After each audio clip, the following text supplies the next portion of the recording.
You stand on the rough earth beneath your worn boots, the cold morning mist curling round the stone walls of the keep like a silent threat.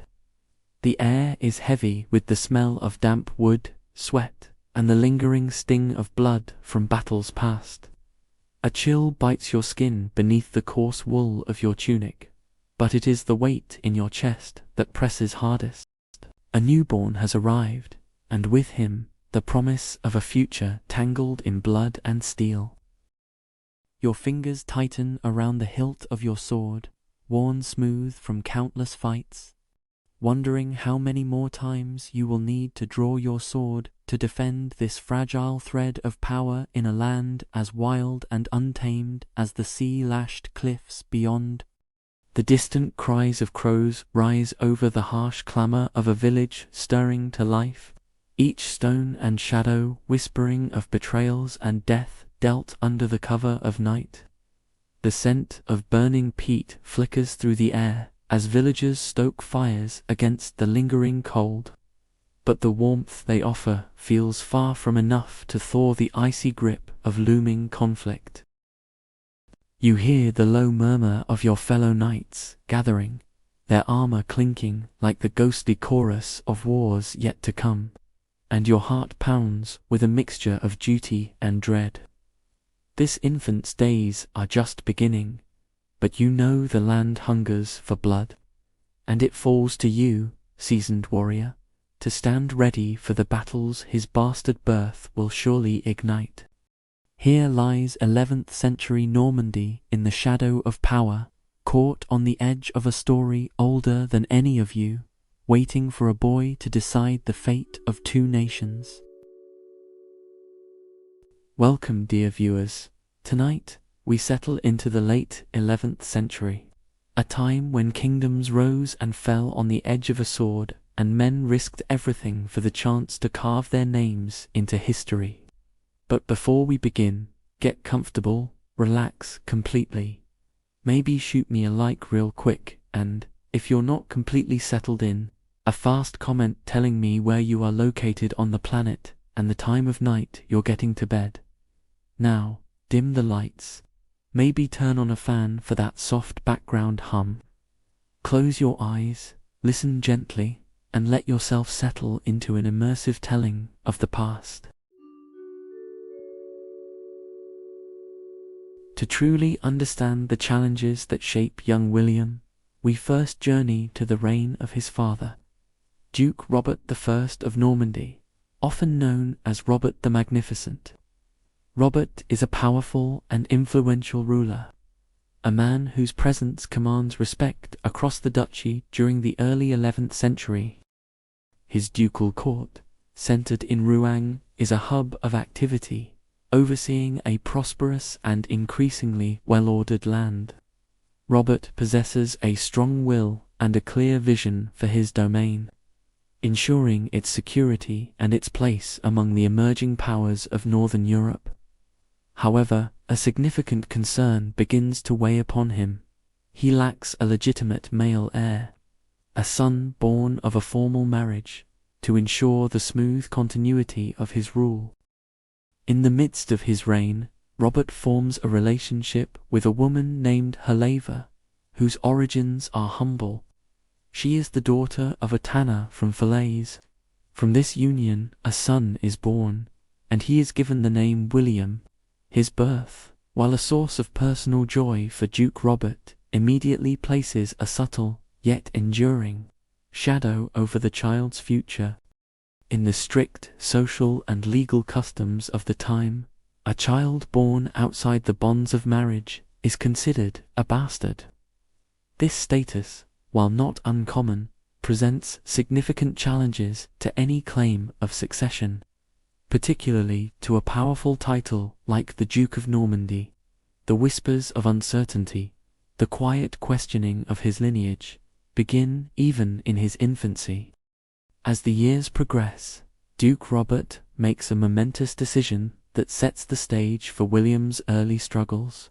In 1035, he announces his intention to undertake a pilgrimage to Jerusalem, while in the same breath, and with a clear and firm resolve, He publicly declares his young son, William, despite his illegitimate birth, as his chosen heir. He compels his barons, his most powerful vassals, to swear oaths of fealty to the boy, acknowledging him as the future duke. This bold and unprecedented move reveals Robert's abiding affection for his bastard son and his determination to secure his succession. Upon the long and arduous journey, Robert succumbs to illness when passing through Nicaea in Asia Minor, far from his home and his duchy. The news of his death travels slowly, carried by weary messengers across land and sea. A quiet chill settles over Normandy, a stillness that precedes a fateful change. The gentle murmur of court life, once active with the Duke's strong presence, softens into a series of hushed exchanges. The air grows thick with unspoken anxieties. The people know that the Duke's passing means a future filled with potential conflict for his young, contested heir.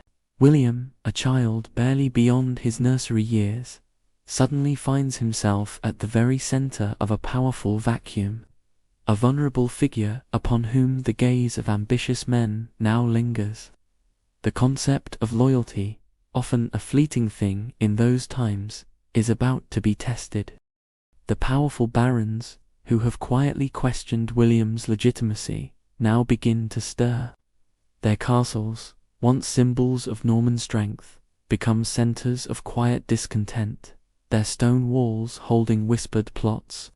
These events represent a slow, insidious erosion of the central authority, distinct from any sudden, violent uprisings. The gradual cooling of a room as a fire slowly dies, the warmth, slowly receding, leaves a faint chill in the air. This is the sensation that creeps through the ducal court. Men who have sworn fealty to Robert now look at his small son and see an opportunity, a chance to expand their own landholdings, to assert their own will without strong oversight. The young Duke's guardians, appointed by Robert, bear a heavy burden. They are loyal men, but few in number compared to the many who seek personal gain. These protectors move with a careful grace, their eyes constantly scanning, their ears attuned to every soft rustle, every murmur that carries through the great halls. Each passing season brings fresh challenges. A steward, once trusted, might vanish overnight. A new face might appear at court, seemingly benign, but carrying a subtle, disquieting aura. William, though small, begins to perceive these subtle shifts, a growing awareness of the fragile shield that surrounds him. One quiet afternoon, as golden light streams through a high arched window, illuminating dust motes dancing in the air, a sense of immediate alarm ripples through the household. William, perhaps 7 or 8 years old, is playing quietly, tracing patterns on the cold stone floor with a wooden toy.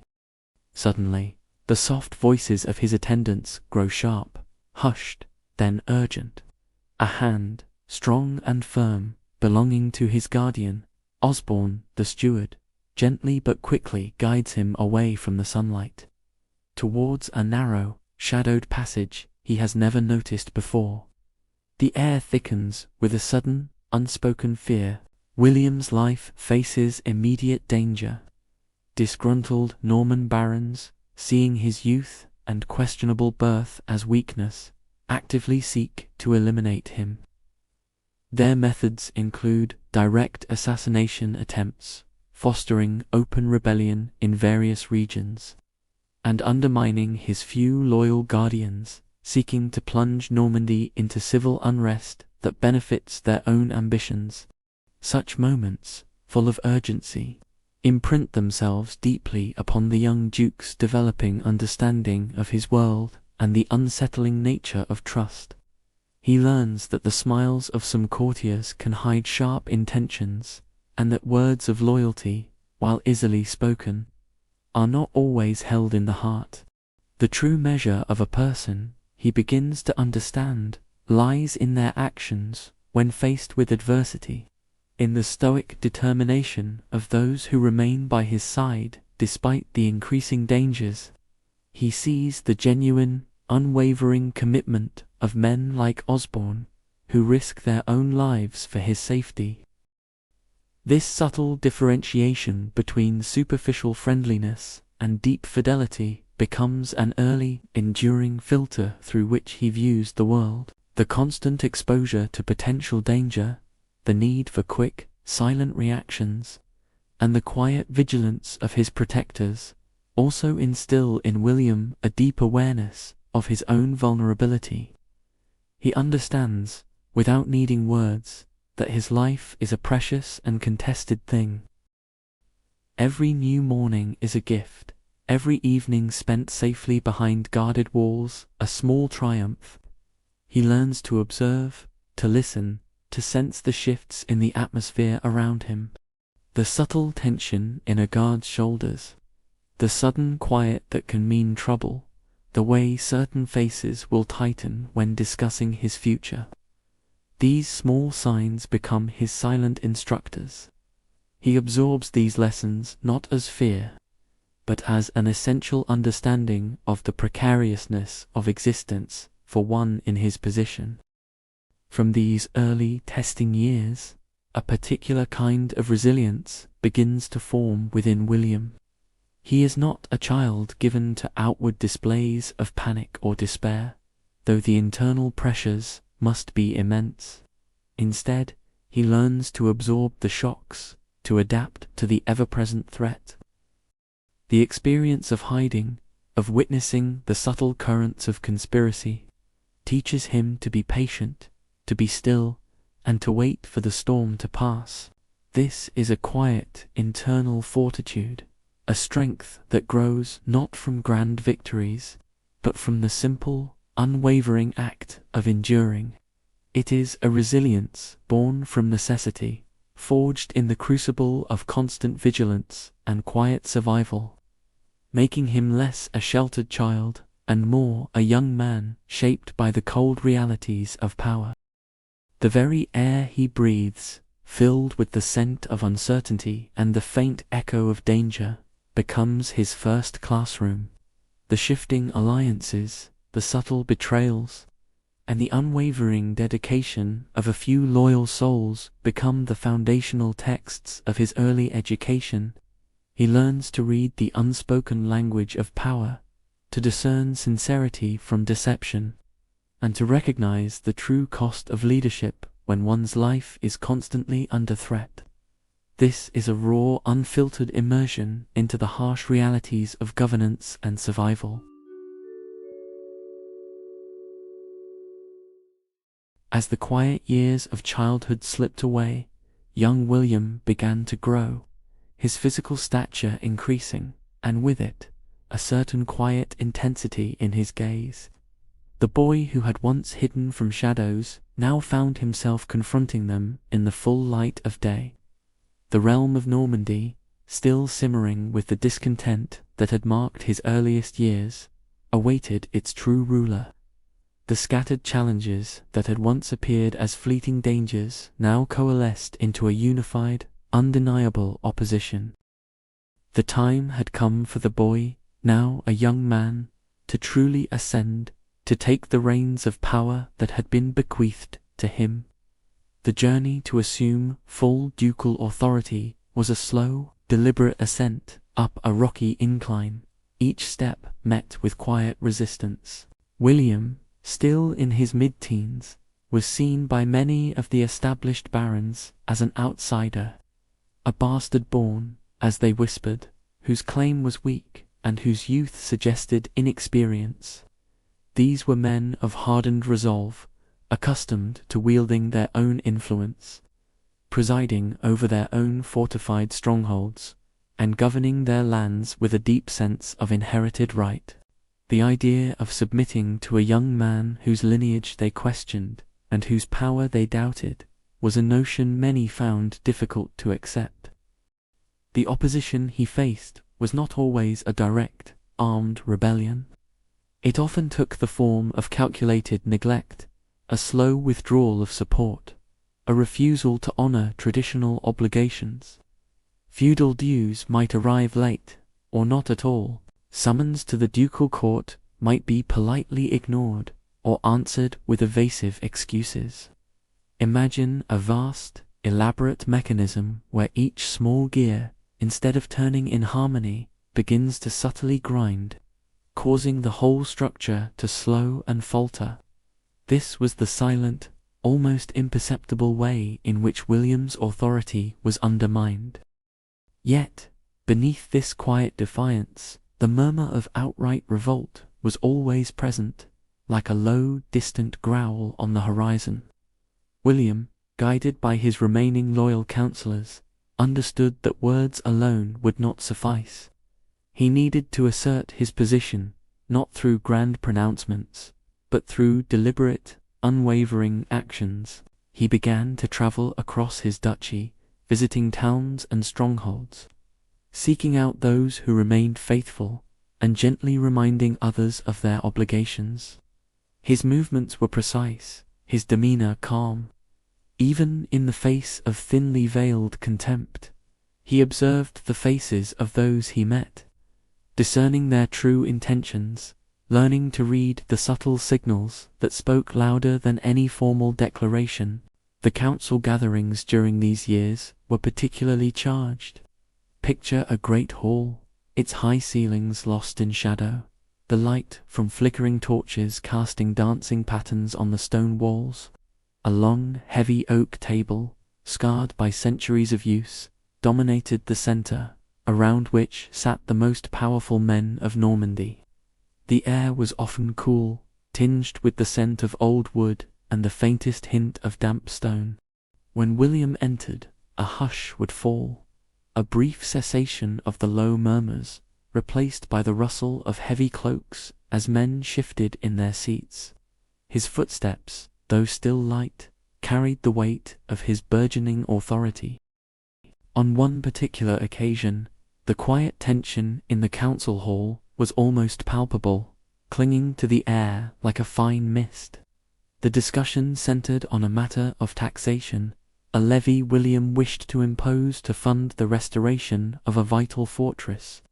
Many of the barons, their faces etched with a studied indifference, argued against it, citing poor harvests or local disputes. Their voices were low, controlled, but carried a subtle undertone of challenge, a gentle test of his will. William listened, his gaze moving slowly from one face to another, absorbing each argument, each veiled insubordination. He noted the slight clench of a jaw, the faint shift in a man's eyes that betrayed his true reluctance.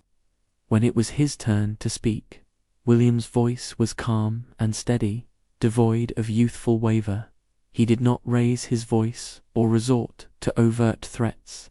Instead, he spoke of the common good, of the need for a strong, unified Normandy to protect itself from external threats, to ensure the prosperity of its people. He laid out his reasons with clear, concise language, his words carefully chosen, each one carrying the quiet conviction of a man who understood the weight of his responsibilities.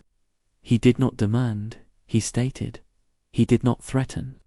He explained the logical consequences of inaction. There was a quiet strength in his measured delivery, a quality that began to command attention. He spoke of the history of their duchy, of the sacrifices made to build it, of the duty they all shared to maintain its integrity. He mentioned the lingering threat from neighboring provinces, subtly reminding them that disunity would invite aggression. His words were a cool, clear stream, flowing over the arguments of opposition, gently eroding their foundations. The barons, though still wary, began to listen with a new kind of attention. Some shifted uncomfortably, recognizing the quiet power in his reasoned voice. Others, who had been genuinely concerned, found their doubts eased by his clear articulation of purpose. The council meeting that day did not end with a dramatic clash, but with a quiet, almost imperceptible shift in the balance of power, a subtle acknowledgement of William's growing presence.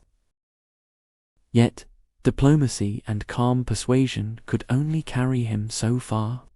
The landscape of Normandy was broad, and some pockets of resistance were too deeply rooted, too ambitious, to yield to mere words. The years that followed were marked by a series of small but significant conflicts, skirmishes that shaped William's early rule and hardened his resolve. These were not grand sieges or massive battles, but rather swift, localized confrontations. A rebellious baron might suddenly refuse to acknowledge his authority, gathering a small force to defend his castle. William would respond with measured swiftness, assembling loyal knights and moving with a quiet determination.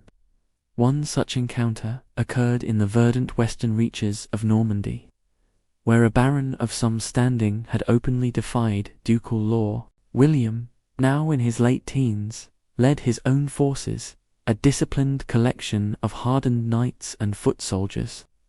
The air that morning was crisp, carrying the scent of damp leaves and the faint, metallic temps of cold iron from the armor.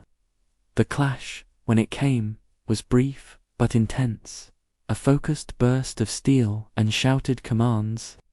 William, on horseback, found himself at the heart of the skirmish, surrounded by the clamor of conflict. The weight of the mail shirt rested heavy on his shoulders, a familiar, comforting pressure. The visor, though offering protection, narrowed his view, funneling the chaos into a precise, framed image.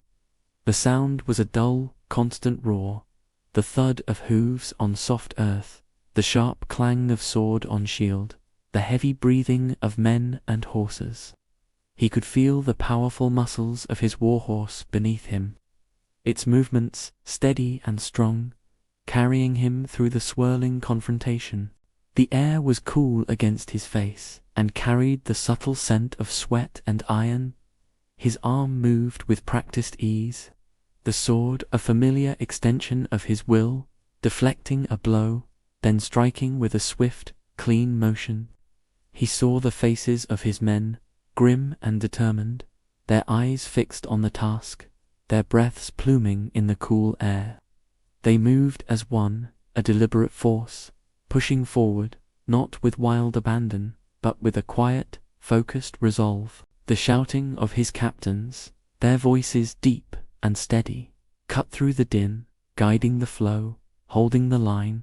There was no exhilaration, only a focused calm, a clarity of purpose amidst the immediate need for action. These experiences, repeated across the duchy, were formative lessons in the harsh realities of power.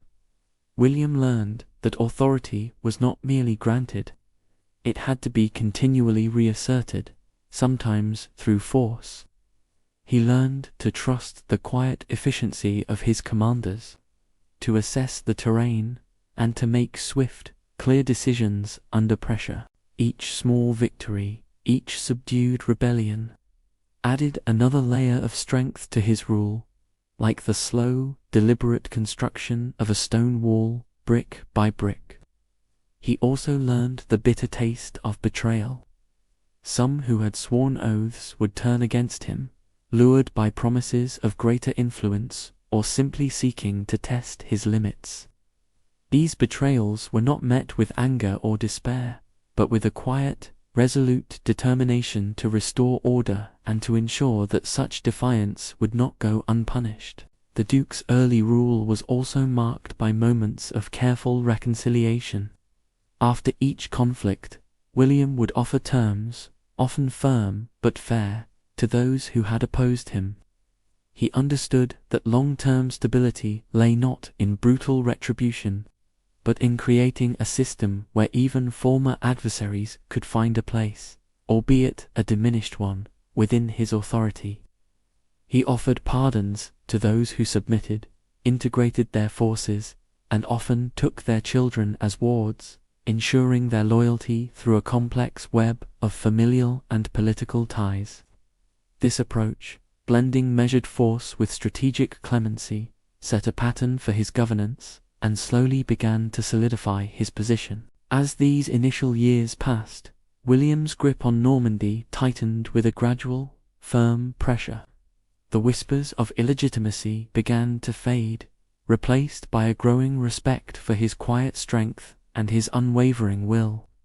The scattered challenges to his authority became fewer, and those who dared to defy him found their efforts met with a calm, methodical response that left no room for doubt about his supremacy.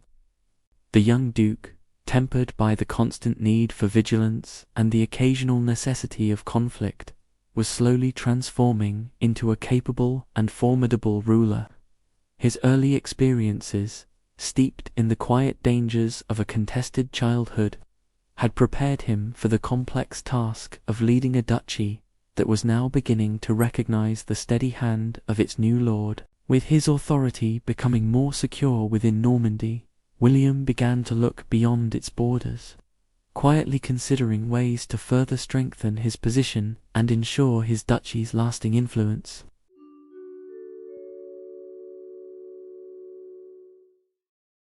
As the young Duke William matured, his presence in Normandy grew steadily more assured. The period of merely asserting his claim, marked by tentative steps and initial skirmishes, began to give way to a deliberate, methodical process of securing his rule beyond any lingering doubt. The duchy, while now largely recognizing his authority, still held pockets where older loyalties lingered or new ambitions flickered. William understood that true stability came not from singular victories, but from a persistent, patient effort to weave all the disparate threads of power into a cohesive whole under his firm hand. This task of consolidation was like the careful tending of a vast garden, where some hardy weeds might persistently resurface even after being cleared. There were still barons who, perhaps emboldened by distance from the ducal court or simply by a deep-seated independent spirit, would test the boundaries of his authority. Their acts of defiance might be small at first: a refusal to provide military service, a delay in paying feudal dues, or a subtle reassertion of local customs over ducal law. Yet, William knew that even these minor transgressions, if left unchecked, could fester and spread, undermining the carefully constructed framework of his governance. His response to these challenges was always measured but unwavering. One particular instance saw a powerful lord in the central region of Normandy, a man of considerable influence and ancient lineage, begin to fortify his castle without ducal permission, a clear sign of independent intent. Reports reached William's court, carried by riders, detailing the sounds of stone being quarried, the sight of masons working on newly strengthened walls. This was a subtle gesture of defiance, a bold statement of autonomy. William listened to these reports with a calm demeanor, his eyes holding a thoughtful stillness. He understood the message hidden within the sounds of hammer on stone. He did not immediately rush to confrontation. Instead, William spent several quiet days in council with his trusted advisers, men who had stood by him through his perilous youth. They discussed the lay of the land, the strength of the Lord's fortifications, the loyalty of his vassals, and the seasonal conditions. Imagine a quiet chamber, perhaps lit by the soft glow of a single candle. As evening deepened, the air still and heavy with thought. Maps, carefully drawn on parchment, would be unrolled across a heavy table, their lines and symbols representing rivers, forests, and the scattered strongholds of Normandy. William's finger would trace paths, considering supply routes, assessing distances, planning with a quiet, focused intensity that belied his years. Once his strategy was clear, William assembled his loyal forces. It was a methodical gathering, devoid of hurried movements or panicked urgency. Messengers rode out, delivering precise summons to his most reliable knights, and their retinues. The clanking of armor, the quiet neighing of horses, and the low murmuring of men preparing for campaign filled the ducal compounds. It was an organized sound, a hum of disciplined activity. His army moved with a deliberate pace across the Norman countryside, a silent testament to his growing power. There was no fanfare, no boasting, just a steady, relentless advance towards the point of contention. When William's forces arrived before the defiant baron's stronghold, the scene was one of quiet, imposing determination.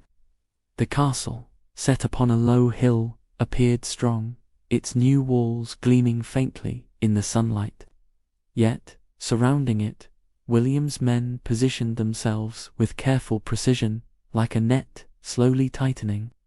Siege engines were assembled with quiet efficiency, their great wooden beams creaking softly as they were raised into position. The air became still, heavy with unspoken anticipation.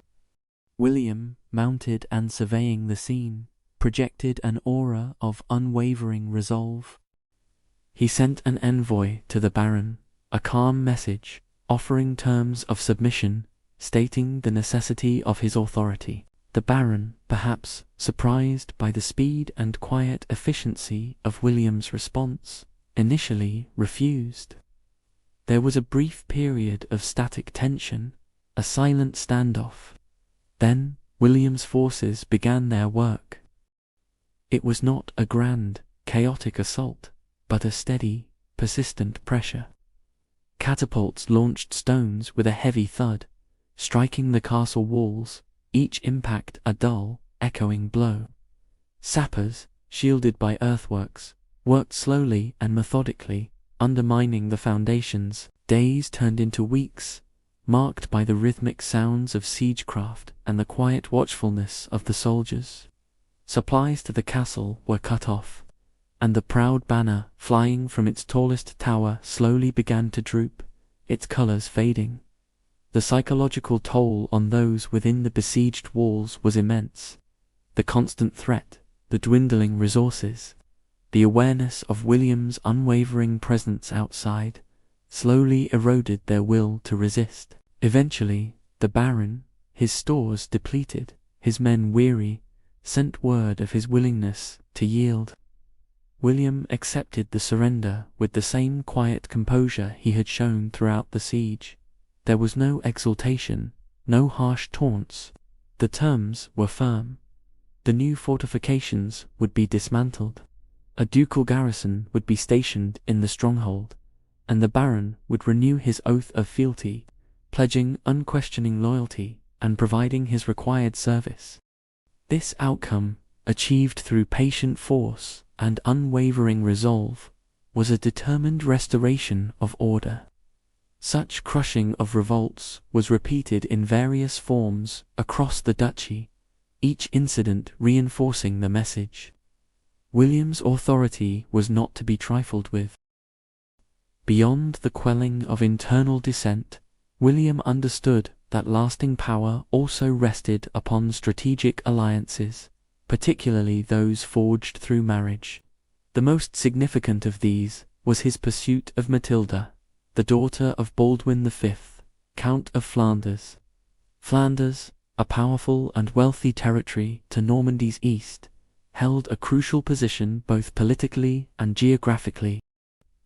An alliance with Flanders would secure his vulnerable eastern border, provide valuable resources, and elevate his standing among the continental European powers. However, this union was not easily achieved. The path to his marriage with Matilda was fraught with complications. Matilda was a woman of noble birth and strong character, and her family, the Counts of Flanders, were highly respected. William and Matilda were related within the prohibited degrees of kinship according to canon law, a fact that drew the stern disapproval of the Church. Pope Leo IX himself, and later his successors, condemned the proposed marriage, threatening excommunication. This was a grave matter in a deeply religious age, capable of undermining William's spiritual and political legitimacy. William, however, was a man of persistence. He did not overtly defy the Church's pronouncements, nor did he abandon his ambition. Instead, he embarked upon a long, subtle campaign of negotiation and persuasion, where a series of hushed meetings, held in the quiet cloisters of monasteries, or in the discreet chambers of powerful bishops, could be easily overheard. Envoys, carrying carefully worded letters, travelled between Rouen, Bruges, and Rome, presenting William's arguments, highlighting the political benefits of the union for the stability of the region, offering subtle inducements. For years, the papal ban hung over the proposed marriage like a low cloud. Yet, William remained undeterred. He pressed his case with a determined resolve, demonstrating his piety in other ways, making donations to churches or undertaking pious acts. Eventually, through persistent diplomacy and perhaps the changing political landscape within the Church itself, a compromise was reached. In 1059, Pope Nicholas II granted a dispensation for the marriage, on the condition that William and Matilda each found 2 monasteries as penance. This final resolution, achieved after nearly a decade of sustained effort, was a significant victory. Their marriage, which took place around 1053, was a pivotal moment in William's life and rule. Matilda proved to be a steadfast and intelligent consort, providing him with heirs and acting as a capable regent during his absences. The alliance with Flanders brought immediate and tangible benefits. It ended the threat of aggression from that quarter, freeing William to focus his energies elsewhere. It opened new trade routes and provided access to Flanders' renowned military strength, particularly its highly regarded cavalry. The marriage solidified his international standing, demonstrating his ability to overcome significant obstacles and forge powerful connections. Beyond Matilda, William engaged in a broader strategy of political marriages and alliances, though these were often smaller in scale. He arranged unions for his loyal knights and trusted vassals with daughters of other powerful Norman families, or even with minor noble houses in neighboring territories. These marriages created a complex web of familial relationships and mutual obligations, weaving together the disparate elements of Norman society, each connection a thread of loyalty or shared interest, all leading back to William. Arrangements such as these cemented the peace, reduced the likelihood of internal feuds, and provided reliable support for his ducal authority. Moreover, William was skilled in the subtle art of negotiation, often turning potential rivals into reluctant allies or neutralizing threats through calculated concessions or displays of force. His interactions with external powers, such as the kings of France or the counts of neighboring Anjou and Brittany, were not always open warfare. More frequently, they were tense discussions, diplomatic dances, where every word, every gesture carried significant weight. The negotiations often took place in neutral territories, in temporary encampments, or in the borderlands where loyalties blurred. Immerse yourself into a scene of a tense negotiation with King Henry I of France, who, as William's feudal overlord, often viewed the rising power of Normandy with suspicion. The meeting would be held in a lavish tent, perhaps, or a grand hall, filled with the murmurs of attendants and the quiet clink of armor. The air would be cool, tinged with the scent of expensive incense, or the lingering aroma of a feast. William, perhaps seated opposite King Henry, would present his arguments with measured calm, his voice steady, his eyes observing every subtle reaction on the king's face, the flicker of a gaze, the slight tightening of a hand on a sword hilt. He would speak of shared interests, of the mutual benefits of peace, all while subtly reminding the king of his military capabilities and the strength of his now consolidated duchy. Sometimes, these negotiations involved careful concessions, a strategic yielding on a minor point to gain a larger advantage. Other times, they involved overt displays of military readiness, a subtle massing of troops near a disputed border, sending an unspoken message of strength without resorting to outright aggression. William understood that true power lay not only in the ability to win battles, but also in the ability to avoid them through skillful diplomacy and a clear demonstration of resolve. Each successful negotiation, each averted conflict, was a resounding victory, solidifying his authority without the immediate cost of blood. The period of consolidation was also marked by instances of subtle betrayal, where former allies or seemingly loyal vassals would shift their allegiance. This was a common aspect of feudal life, where personal ambition often outweighed formal oaths. William approached the betrayals with an analytical mind. He would assess the extent of the disloyalty, identify the key figures involved, and then respond with a methodical precision that was often chilling in its effectiveness. As an example, a trusted baron might secretly begin to support a rival claimant to a piece of land, or enter into a covert alliance with a neighboring count hostile to William. When intelligence of such treachery reached him, William would verify the reports with careful diligence. He would then plan his response with the same attention to detail he applied to a siege. His reaction might involve a swift, unexpected military campaign, crushing the rebellious baron before his allies could effectively mobilize. Or it might involve a subtle diplomatic maneuver, exposing the betrayal to the baron's own allies, thus isolating him and stripping away his support. One notable instance involved a powerful count who, after pledging loyalty, began to stir dissent among William's southern vassals. The count believed he could exploit a lingering resentment over a past ducal decree. William's response was not a direct challenge, but a patient gathering of evidence, and a subtle appeal to the other vassals' sense of order and loyalty to the duke. He sent messengers to the wavering lords, reminding them of the stability he had brought to the duchy, of the peace that now allowed their lands to flourish. When the count's treachery became undeniable, William acted with decisive force to contain the situation. The count was stripped of some lands and influence, leaving him diminished but still within the Norman sphere of influence, a visible example of the consequences of disloyalty.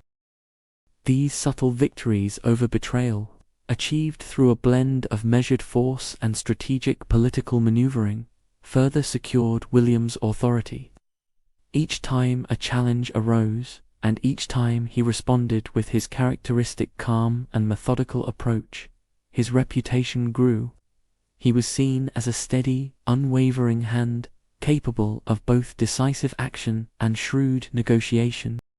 His governance became synonymous with order, his presence with stability.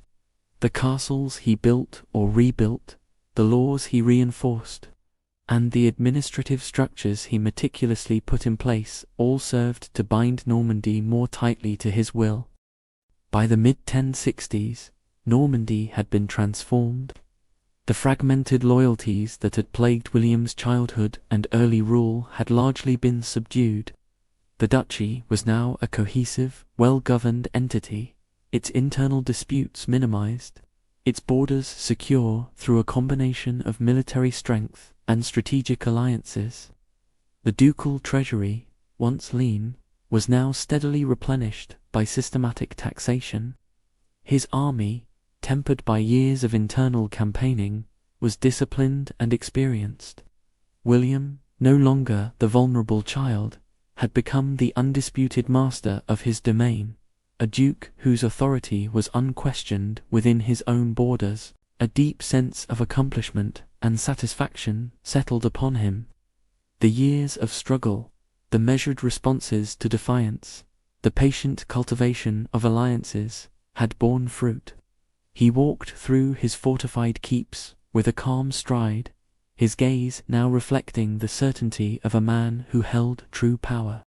The sounds of Normandy under his rule were those of ordered activity, the steady rhythm of construction, the distant calls of merchants in bustling towns, the peaceful devotion of monks in newly established monasteries. With Normandy firmly under his control, its resources harnessed and its people orderly, William's thoughts, once consumed by internal struggles, began to drift beyond the narrow waters of the English Channel, towards a distant island kingdom where new possibilities were gradually beginning to unfold.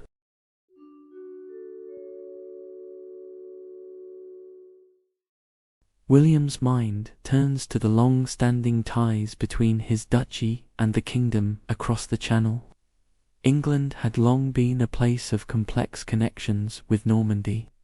King Edward, known to his subjects as the Confessor, ruled there. He was a deeply pious man, gentle in nature, and spent much of his youth in exile in Normandy, developing close ties with William's ducal family.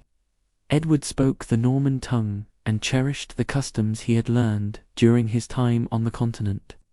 These personal connections had woven subtle threads between the two lands, creating a sense of shared history and mutual understanding among their respective nobilities, especially within the Norman court. A significant event that deepened William's interest in England occurred some years prior to this time. Harold Godwinson, the most powerful earl in England and a man of immense influence, had made a journey to Normandy. The precise circumstances of Harold's visit remain a subject of careful contemplation for historians. Perhaps he was shipwrecked, or perhaps he was on a diplomatic mission. Regardless of the reason, during this visit, Harold found himself in William's court. It was here, amidst the deep solemnity of the ducal hall, that an oath of momentous significance was exchanged. You can imagine the hushed gathering in a chamber within William's castle in Rouen in the year 1064. The very air imbued with solemnity, before sacred relics, in the presence of witnesses. Harold Godwinson swears a solemn oath to William. The content of this oath, as recorded by Norman chroniclers, is clear and binding. Harold pledges his support for William's claim to the English throne upon Edward the Confessor's death. He promises to act as William's man in England, to secure the castles and strategic points for him, and to ensure his peaceful succession.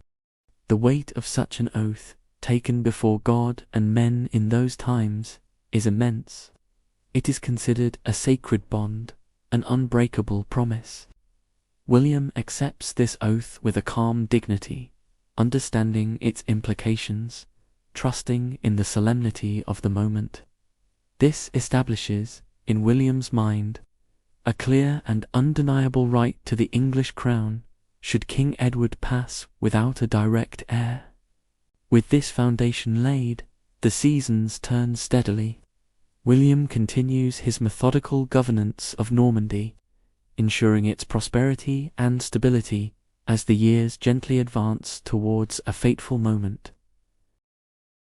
Then, in the early days of January 1066, a swift vessel, driven by a strong west wind, makes its way across the Channel, bearing tidings that will change the course of history. The news, brought by a weary messenger, is delivered to William's court with an almost reverent stillness. King Edward the Confessor has died. A wave of hushed solemnity passes through the ducal hall, a respectful acknowledgement of the passing of a revered monarch. Yet, beneath this natural sorrow, another feeling begins to stir, a subtle anticipation. The messenger's tidings do not end there. The second piece of news arrives, undeniable and immediate. Harold Godwinson, the very man who had sworn an oath to William to support his claim, has been crowned King of England. The unexpected speed of this coronation, held almost immediately after Edward's burial, sends a pronounced tremor through the Norman court. The shock is of a deep sense of violated trust, a solemn promise cast aside. Upon hearing of Harold's betrayal, a stillness settles over William. His eyes, usually thoughtful, now hold an unblinking intensity. He understands the immense implications of this turn of events. Harold's coronation is a direct challenge to William's perceived right. The long-standing connection between England and Normandy, fostered by Edward himself, is suddenly severed by this bold act. For William, this is a grave breach of feudal honour and a disregard for a sacred vow. The low murmurs among his barons reflect this sentiment. A broken oath is an affront to the very foundations of their society, a dangerous precedent. The air in the ducal chambers seems to thicken with unspoken questions, with the weight of an unexpected decision that now presses upon their duke. William's claim to the English throne rests on several pillars, each carefully considered and articulated. There is, first and foremost, King Edward's alleged promise made during his Norman exile, an understanding cultivated over years of shared history. Then comes Harold Godwinson's solemn oath, a public pledge of support that William holds as a binding contract. Furthermore, William has a familial connection through Edward's mother, Emma of Normandy, who is his grittant, placing him within the dynastic line, albeit through a female connection. These factors, in William's eyes, create a just and lawful basis for his claim. Understanding the deep religious beliefs of his time, William knows that a righteous cause needs divine endorsement. He seeks the backing of the Church, particularly the papacy in Rome. This is a slow, deliberate process, not a swift petition. Envoys, chosen for their wisdom and diplomatic skill, are dispatched on the long, arduous journey to Rome. They carry with them William's arguments, carefully phrased accounts of Edward's promise, and most significantly, the undeniable fact of Harold's broken oath. They emphasize the perceived moral decay in England, including accusations of the buying and selling of church offices, an issue the papacy is keen to address. The intensity of those discussions in Rome can be envisioned. The papal court is a place of deep learning and cautious deliberation. Arguments are weighed, testimonies considered, and the complex political landscape of Europe carefully assessed. There are arguments from Harold's side too, no doubt attempting to justify his hasty coronation. William's envoys, with their persistent and detailed account of the violated oath, present a compelling case. They present the broken oath as a grave sin, a challenge to the very moral order the Church seeks to uphold. The papacy grants support for William's claim. This endorsement arrives subtly in Normandy, proving incredibly powerful, even without a loud public declaration. The Pope sends William a consecrated banner, a sacred symbol of papal blessing for his undertaking. This is an immense moral and psychological victory for William. It transforms his ambition into a holy crusade, legitimizing his cause in the eyes of many Christians across Europe. The news of this papal backing, arriving discreetly in Normandy, brings a heightened sense of validation to William and his loyal followers. In that same year, the heavens themselves seem to speak. Halley's comet, a spectacular celestial visitor, appears in the sky, a rare and awe-inspiring sight. Its luminous tail stretches across the night, a silent, majestic spectacle. In an age deeply steeped in superstition and belief in omens, such an appearance is interpreted as a sign from the divine. In Normandy, under William's careful guidance, it is seen as a favourable portent, a clear indication of God's blessing upon their duke's enterprise. In England, however, it is often interpreted as a foreboding sign, a harbinger of ill fortune, casting a shadow of unease over Harold's newly established reign. The comet, a silent observer of human events, appears to strengthen the sense of destiny that now envelops William's preparations.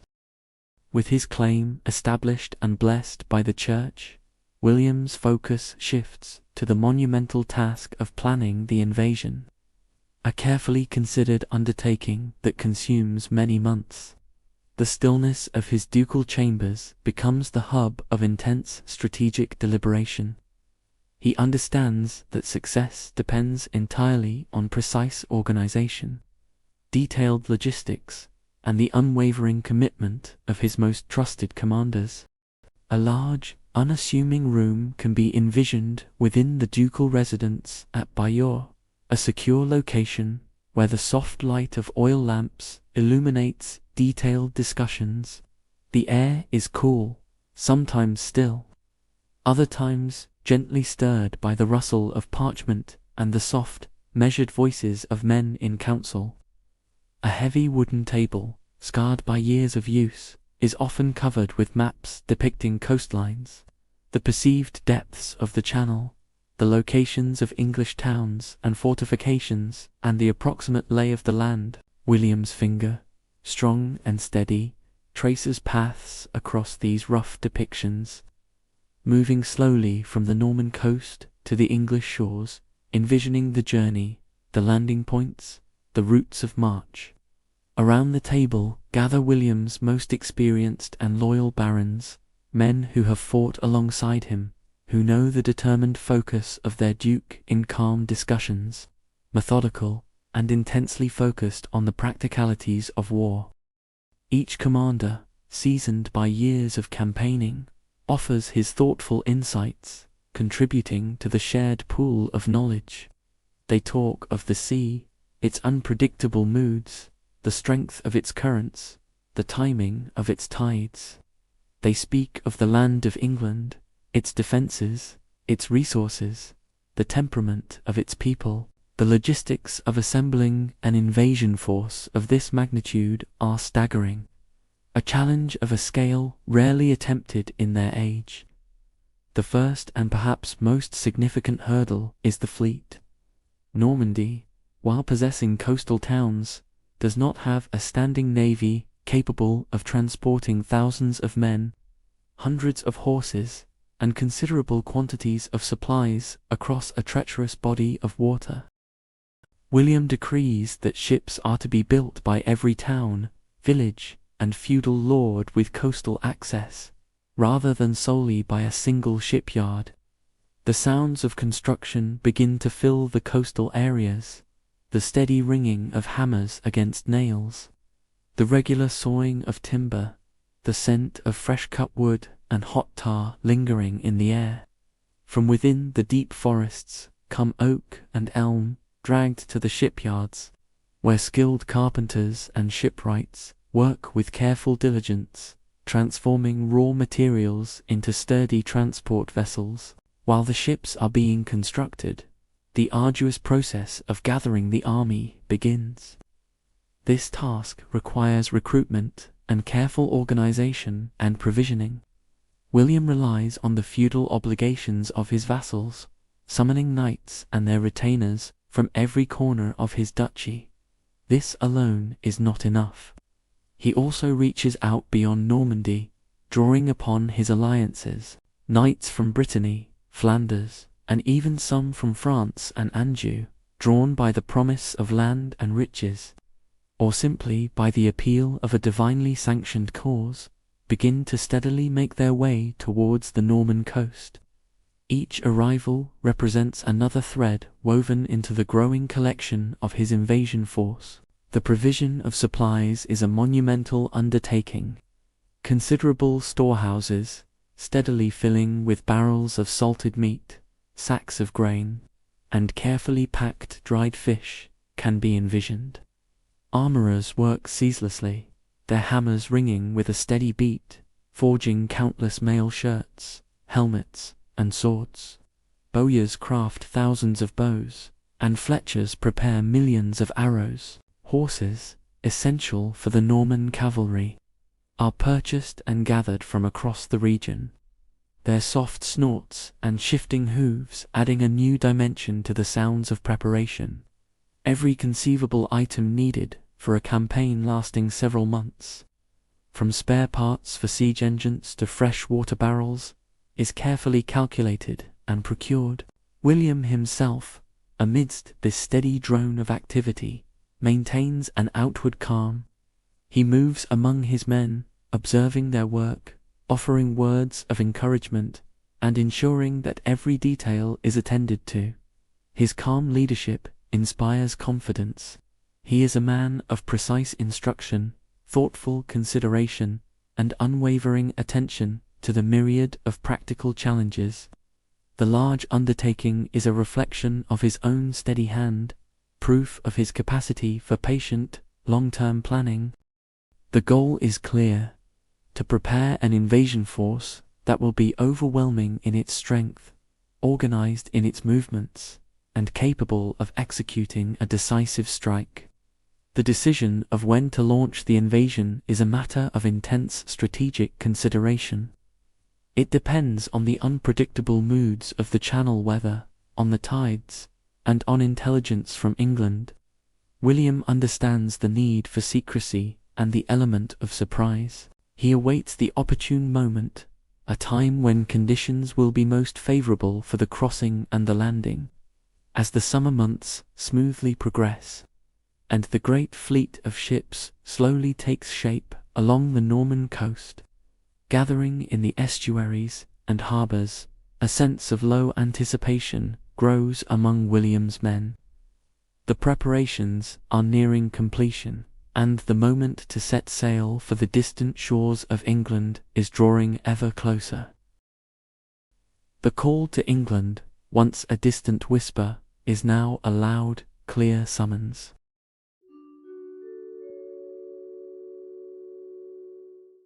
Simultaneously, the arduous process of assembling the army itself was undertaken.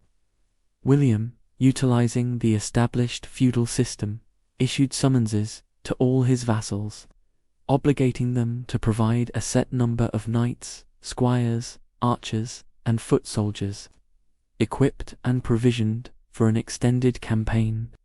Messengers, their horses often flecked with foam from long rides, crisscrossed the duchy, delivering the ducal mandates to every castle, every manor. From the walled towns came the professional soldiers and crossbowmen. From the countryside, the levies of hardened peasants, armed with spears and shields. This was the core of William's force, men bound by oaths of fealty and a shared Norman identity. Their initial gatherings were small, localized, then coalescing into larger contingents as they marched towards the coastal encampments. Yet, William understood that even the full might of Normandy might not be enough for such an audacious undertaking. He extended his call beyond his borders, drawing upon a web of alliances and the lure of rich promises. Knights from neighbouring Brittany, their armour gleaming with distinct regional patterns, arrived in measured contingents. Soldiers from Flanders, disciplined and well-equipped, marched into the growing camps. Even from distant regions of France, from Maine, Anjou, and even from parts of modern-day Italy, adventurers and professional warriors, drawn by the prospect of land, coin, and glory, made their way towards the gathering point. Each new arrival, often speaking a different dialect or bearing slightly varied arms, was integrated into the burgeoning force. This extensive recruitment created a diverse military body, united under William's leadership, though requiring careful management to ensure cohesion. The main encampment, sprawling across the fields near Dives-Issemer, and later consolidated at St. Valery-Sursum, was a temporary city of canvas and timber. Thousands of tents, ranging from the sizable, brightly coloured pavilions of the barons and William himself, to the smaller, more sombre canvas shelters of the common soldiers, are arranged in ordered rows and sections. paths, worn smooth by the continuous foot traffic of men and beasts, crisscrossed the camp. The air was a blend of many scents: wood smoke from countless cooking fires, the earthy smell of damp canvas, the subtle temps of human activity, and the ever-present scent of horses and their stables. The daily routine in the camp was one of purposeful activity, though punctuated by moments of quiet contemplation. Before dawn, a soft stirring would begin, the rustle of straw, the low murmur of voices. As the sun began to paint the eastern sky with soft hues, the scent of cooking fires would become more pronounced. As soldiers prepared their meager breakfasts of hardtack and dried meat, washed down with ale or water. Throughout the day, camp duties were performed with practiced efficiency. Weapons cleaned and sharpened, armor repaired, tents maintained, and supplies redistributed. The sounds of the camp were a continuous, underlying tone: the distant bleating of sheep awaiting slaughter, the lowing of cattle, the steady splash of water as men washed themselves or their clothes in nearby streams, and the steady beat of a distant drum setting the pace for drills. The encampment was a living entity, a melting pot of different regional Norman dialects, as well as Breton, Flemish, and diverse French tongues. Language barriers were present, creating moments of some confusion, resolved through gestures or the patient translation of a few multilingual men. Initial tensions might arise between different contingents, perhaps over a perceived slight or a shared resource, but these were largely contained by the overarching purpose and William's strict discipline. Over weeks, a strong camaraderie began to form, forged in the shared experience of preparation and the anticipation of a common future across the sea. Men from different backgrounds learned to respect each other's fighting styles, to share stories around evening fires, to build a collective sense of purpose. William's presence in the camp was continuous and calming. He walked through the rows of tents, observing the state of their equipment, the quality of their provisions. His gaze was keen, taking in every detail, yet his demeanor remained composed, devoid of hurriedness. He often stopped to speak with a group of soldiers, offering a calm word of encouragement, a calm inquiry about their well-being. His leadership inspired confidence. He is a man of precise instruction, thoughtful consideration, and unwavering attention to the myriad of practical challenges. His mere presence, his firm authority, instilled a deep confidence among the diverse elements of his army. Soldiers knew their duke was observant, thoughtful, and fully engaged in every aspect of the large design. The days were also filled with the sounds and movements of rigorous training. On the numerous, flat fields surrounding the encampment, different groups of soldiers engaged in their drills.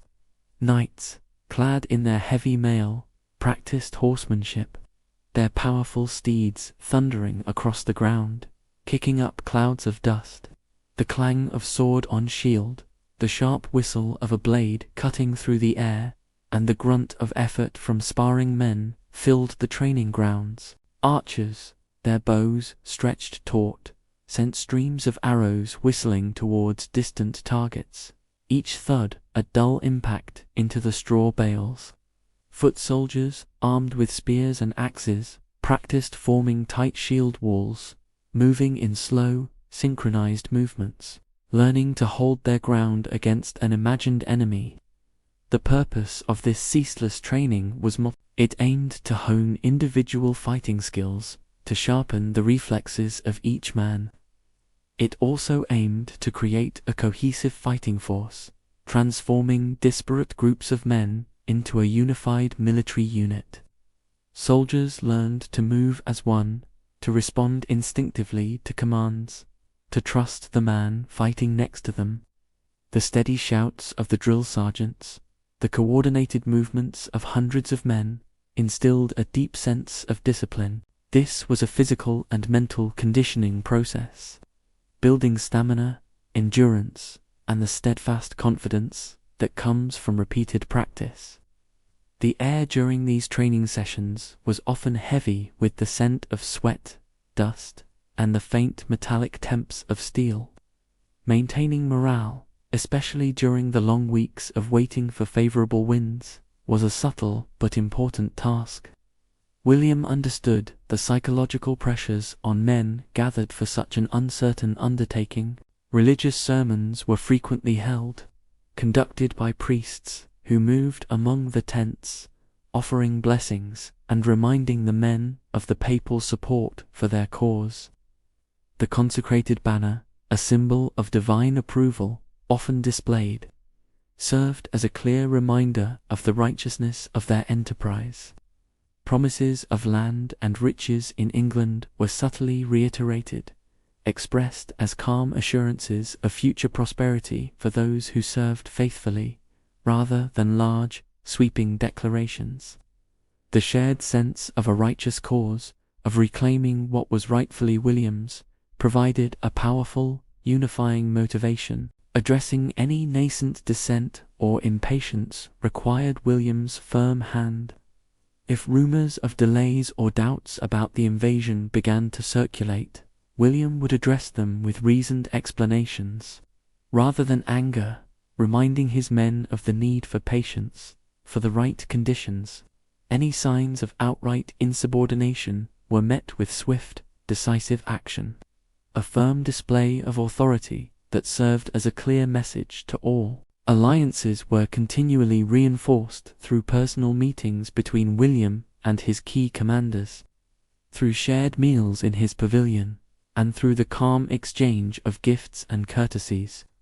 The charismatic leaders of the diverse contingents also played a key role, mingling with their own men, listening to their concerns, and bolstering their spirits. On September 27th, the wind shifted to the south, and William's fleet set sail. The crossing itself was not without its dangers. The channel, even on a calm day, could be unpredictable. The open boats were vulnerable to sudden squalls, and the sheer number of vessels meant a risk of collision. Yet, the crossing was largely successful. The fleet made landfall at Pevensey Bay on September 28th, a relatively undefended stretch of coast in Sussex. The disembarkation was organized and efficient. Men and horses were brought ashore, and the vast array of supplies was unloaded. The beach would have been a scene of controlled chaos, as thousands of soldiers, hundreds of horses, and piles of equipment were brought onto English soil. Upon landing, William did not immediately march inland. Instead, he chose to establish a secure base. His choice of location was strategic. Hastings, this site offered several advantages. It had a natural harbor, allowing his ships to be beached and protected. It also provided a defensible position, with higher ground that could be fortified. The area around Hastings was relatively fertile, offering potential for foraging and supply. William understood the importance of securing his rear and establishing a stronghold from which to operate. The immediate task upon landing was the construction of a wooden fortress. This was a typical Norman military tactic, the Martin Bailey Castle. It was a remarkably effective and quick method of establishing a defensive position in enemy territory. The construction involved digging a large ditch and using the excavated earth to build a steep mound or motte. On top of this mound, a wooden tower or keep was erected. Adjacent to the motte, a palisaded enclosure, the bailey, was built, providing space for barracks, stables, and supply depots. The entire structure was surrounded by a ditch and a timber palisade, offering a formidable, if temporary, defense. Picture the scene at Hastings. Thousands of men, not just soldiers, but laborers, working with axes and spades. Trees were felled from the surrounding forests, their timber quickly shaped into posts and beams. The ground vibrated with the rhythmic thud of picks and shovels as the ditch was dug and the motte began to rise. The air would have been filled with the scent of freshly cut wood and damp earth. This rapid construction was a show of force, a clear signal to the local English population that William was here to stay. It also provided a secure refuge for his army, a place where they could rest, regroup, and store their valuable supplies without fear of immediate attack. The speed with which this fortress was erected demonstrated the Norman expertise in military engineering. While the fortress was being built, William's army engaged in systematic raiding of the local land for supplies. This was a dual-purpose tactic. Practically, a large army needs vast quantities of food, water, and fodder for its horses. The local English countryside, rich with farms and villages, provided a ready source. Foraging parties fanned out, seizing livestock, grain, and other provisions. This was a harsh reality of medieval warfare, where armies lived off the land, often at the expense of the local populace. The sight of Norman soldiers taking their crops and animals would have instilled fear and resentment among the English villagers. Strategically, the raiding served to provoke Harold. William knew that Harold, as king, could not allow his subjects and his lands to be ravaged indefinitely. The destruction was a deliberate challenge, an attempt to draw Harold south quickly, before he could fully recover from the northern campaign. William wanted to force a confrontation on his terms, or at least on ground of his choosing. By demonstrating his presence and his willingness to inflict damage, William aimed to pressure Harold into a hasty and perhaps ill-prepared response. The smoke from burning farms, visible from miles away, would have been a grim signal of the Norman presence. A message sent directly to the English king. The establishment at Hastings was a period of consolidation and psychological warfare. William's men, having endured the crossing, were now firmly on English soil, building their base and gathering resources. The wooden fortress provided a sense of security and a symbol of their intent. The raiding, while providing necessary sustenance, also served to demoralize the local population and, crucially, to lure Harold into battle. William was not waiting passively. He was actively shaping the conditions for the decisive confrontation. He had brought a diverse, well-equipped army, backed by the powerful endorsement of the Church, and he was now ready to meet the English king on his own ground.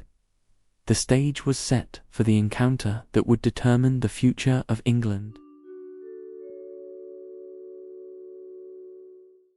With William's forces now firmly established and provoking the countryside, Harold's exhausted army, having completed their grueling, relentless march south from Stamford Bridge, reached the vicinity of Hastings on October 13th, 1066. The journey had been a test of sheer human endurance, pushing men and horses to their absolute limits.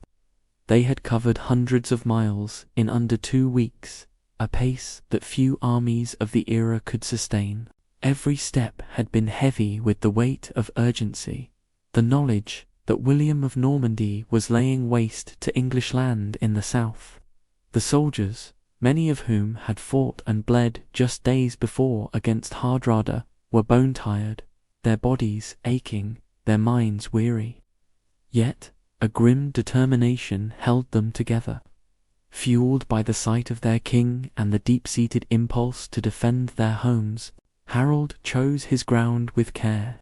He positioned his forces on Senlac Hill, a prominent ridge located about 7 miles northwest of Hastings.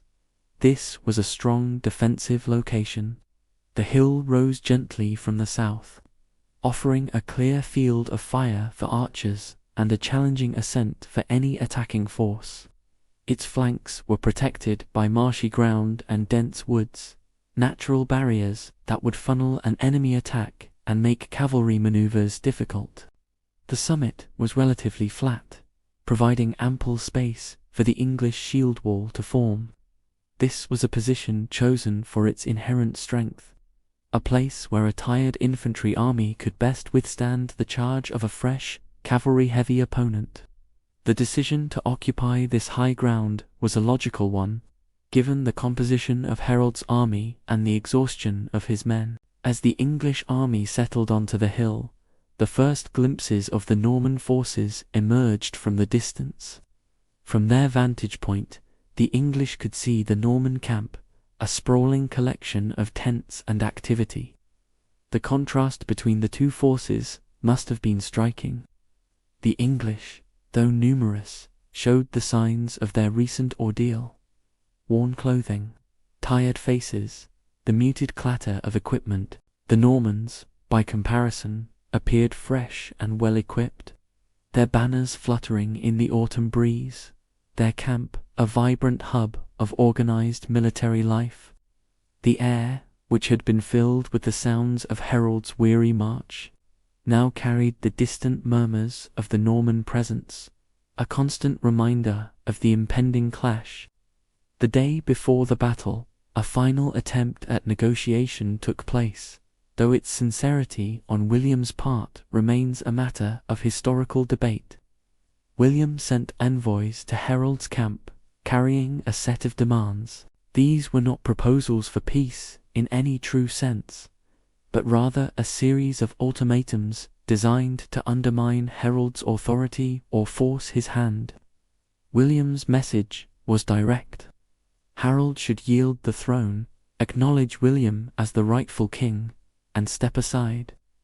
This was a complete rejection of Harold's coronation and his legitimacy as ruler. Such a demand, if accepted, would mean Harold renouncing his kingship and submitting to a foreign claimant, a course of action unthinkable for a man who had just fought so hard to secure his crown. Alternatively, William proposed that the dispute be arbitrated by the Pope. This suggestion was deeply strategic. William had already secured papal backing for his invasion, receiving the Blessed Banner and the moral authority of the Church. If Harold agreed to papal arbitration, he would be placing himself in a position where the Pope, already biased towards William, would likely rule against him. Refusing such an arbitration, on the other hand, would make Harold appear defiant of papal authority, potentially alienating some of his own religious supporters and further solidifying William's image as the righteous crusader. It was a clever maneuver, putting Harold in a difficult position regardless of his choice. The third demand was a challenge to single combat, a duel between William and Harold to decide the fate of England. This was a dramatic proposition, appealing to the chivalric ideals of the age. If Harold accepted, the outcome would rest on the strength and skill of two men, potentially saving thousands of lives. However, for a king, engaging in a duel carried immense risks. If Harold lost, his kingdom would fall without a fight, and his people would be left without a leader. If he won, he would have to contend with a defeated, but still present, Norman army. Harold, as the crowned king, also had a duty to his people that extended beyond personal combat. He was not just a warrior, he was a sovereign responsible for the defense of his realm. Harold's response to these demands was unequivocal. He refused them all. He would not yield his throne, for he believed it was his by right, confirmed by the Witan and the dying wish of Edward the Confessor. He would not submit to papal arbitration, as he saw it as an attempt to delegitimize his rule through external influence. And he would not engage in a duel, understanding that the fate of England was too great to be decided by a single contest of arms. Harold's refusal was a clear statement of his resolve. He would fight for his crown and his kingdom. The negotiations, if they can be called that, had failed, and the path to battle was now clear and unavoidable. The envoys returned to William's camp with Harold's defiant answer, signaling that the sword would decide the matter. With negotiations concluded, both armies turned their full attention to the impending battle. Each leader formulated their plans, relying on the strengths of their respective forces and the chosen terrain. Harold's strategy was centered on the formidable Saxon shield wall. This was the traditional and most effective fighting formation of the English infantry. It involved men standing shoulder to shoulder, their large, round shields interlocking to form a solid, impenetrable barrier. The front rank would hold their shields out, while those behind would push forward, creating a dense, bristling mass of wood, leather, and steel. Within the shield wall, the English soldiers, particularly Harold's elite housecarls, wielded a variety of weapons. The most feared was the Danish axe, a heavy, two-handed weapon capable of cleaving through shields and armor with devastating force. Spears were also common, used to thrust at the enemy from behind the shield line. Swords were employed for close quarters fighting once the enemy engaged. The shield wall was designed to be a static, defensive bulwark, absorbing the shock of cavalry charges and repelling infantry assaults. Its strength lay in its cohesion, the discipline of the men holding their positions, and their collective determination to stand firm. As long as the wall held, the English were almost impregnable. However, the shield wall also had its weaknesses. It was a largely static formation, making it difficult to maneuver or pursue a retreating enemy. It was vulnerable to prolonged missile fire, as archers and slingers could rain down arrows and stones, gradually weakening the wall and creating gaps. The English also had relatively few archers of their own, putting them at a disadvantage in a ranged exchange. Furthermore, the shield wall could be susceptible to feigned retreats, a tactic that William's Norman cavalry would later employ. If the English broke formation to pursue a seemingly fleeing enemy, their cohesion would shatter, leaving them exposed to counterattacks. Harold's reliance on this defensive tactic was a necessity, given the exhaustion of his infantry and his limited number of cavalry. He aimed to force William into a direct, grinding assault against an unyielding barrier. William, on the other hand, planned a combined arms approach, leveraging the diverse strengths of his multinational army. His forces were organized into 3 main columns, or divisions, each positioned to attack a specific part of the English line. The Bretons, known for their light cavalry and skirmishing skills, were typically placed on the left flank. The Normans, forming the core of William's army with their heavy cavalry and disciplined infantry, occupied the center. On the right flank were the Flemish and Frankish contingents, providing sturdy infantry and some cavalry support. This division allowed William to coordinate different types of attacks, using his archers to soften the enemy, his infantry to engage the shield wall, and his cavalry to exploit any weaknesses or breakthroughs. The Norman battle plan involved a sequence of attacks. First, the archers would advance, raining down arrows on the English shield wall, hoping to inflict casualties and disrupt its formation. Then, the infantry would move forward, engaging the English directly, attempting to break their cohesion through sheer force and numbers. The heavy cavalry, the most powerful element of William's army, would then charge, aiming to smash through any gaps created by the archers and infantry, or to exploit any wavering in the English line. William's leadership style was direct and adaptable. He would observe the flow of the battle, making adjustments and issuing commands to his commanders, ensuring his forces worked in concert. He understood that breaking the shield wall would require sustained pressure and varied attacks. Beyond the direct military plans, both sides engaged in a form of psychological warfare. William's deliberate raiding of the local English countryside was a clear example. The burning farms and plundered villages were not just about gathering supplies. They were a calculated act of provocation. William knew that Harold, as king, would feel compelled to respond to the suffering of his people and the destruction of his land. This was a way to lure Harold into battle quickly, before his army could fully recover and before he could gather more reinforcements. The smoke rising from the ravaged lands was a grim signal, a message sent directly to the English king. "I am here, and I am destroying your kingdom. Come and fight me." The papal banner, carried at the head of William's army, was another potent tool of psychological warfare. Its presence was a constant, visible reminder of the Church's blessing on William's enterprise. For the Norman soldiers, it was a source of immense morale, a tangible sign that their cause was righteous and divinely sanctioned. It instilled a sense of invincibility and moral superiority. For the English, the sight of the papal banner was deeply unsettling. It suggested that their king, Harold, was fighting against the will of God, a concept that could sow seeds of doubt and fear among his ranks. In a deeply religious age, such a symbol carried immense weight, affecting the hearts and minds of soldiers on both sides. As the sun set on October 13th, the night before the battle, the two armies prepared in starkly different ways. In the Norman camp, the atmosphere was one of solemnity and religious observance.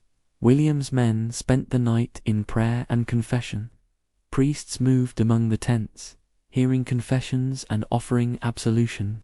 The sounds were muted, the quiet murmurs of prayer, the occasional chanting of hymns, the rustle of robes. There was a sense of purpose, a belief in the righteousness of their cause, bolstered by the Pope's blessing. Soldiers sharpened their swords and spears, checked their armor, and prepared themselves for the coming day with a mixture of quiet determination and perhaps a sense of holy anticipation. William himself would have been among his men, reinforcing their resolve, ensuring their readiness. In contrast, the English camp on Senlac Hill presented a different scene. The night was spent in a more boisterous fashion, a defiant revelry born perhaps of exhaustion, fatalism, or a fierce pride. The sounds were louder, the clatter of weapons, the murmur of voices, and the occasional burst of song.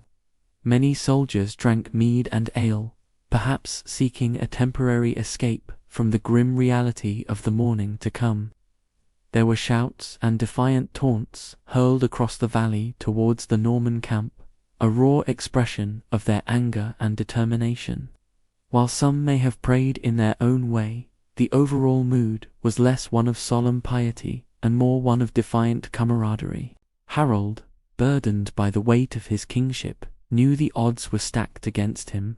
His army was tired, and he lacked the cavalry and archer numbers of his opponent.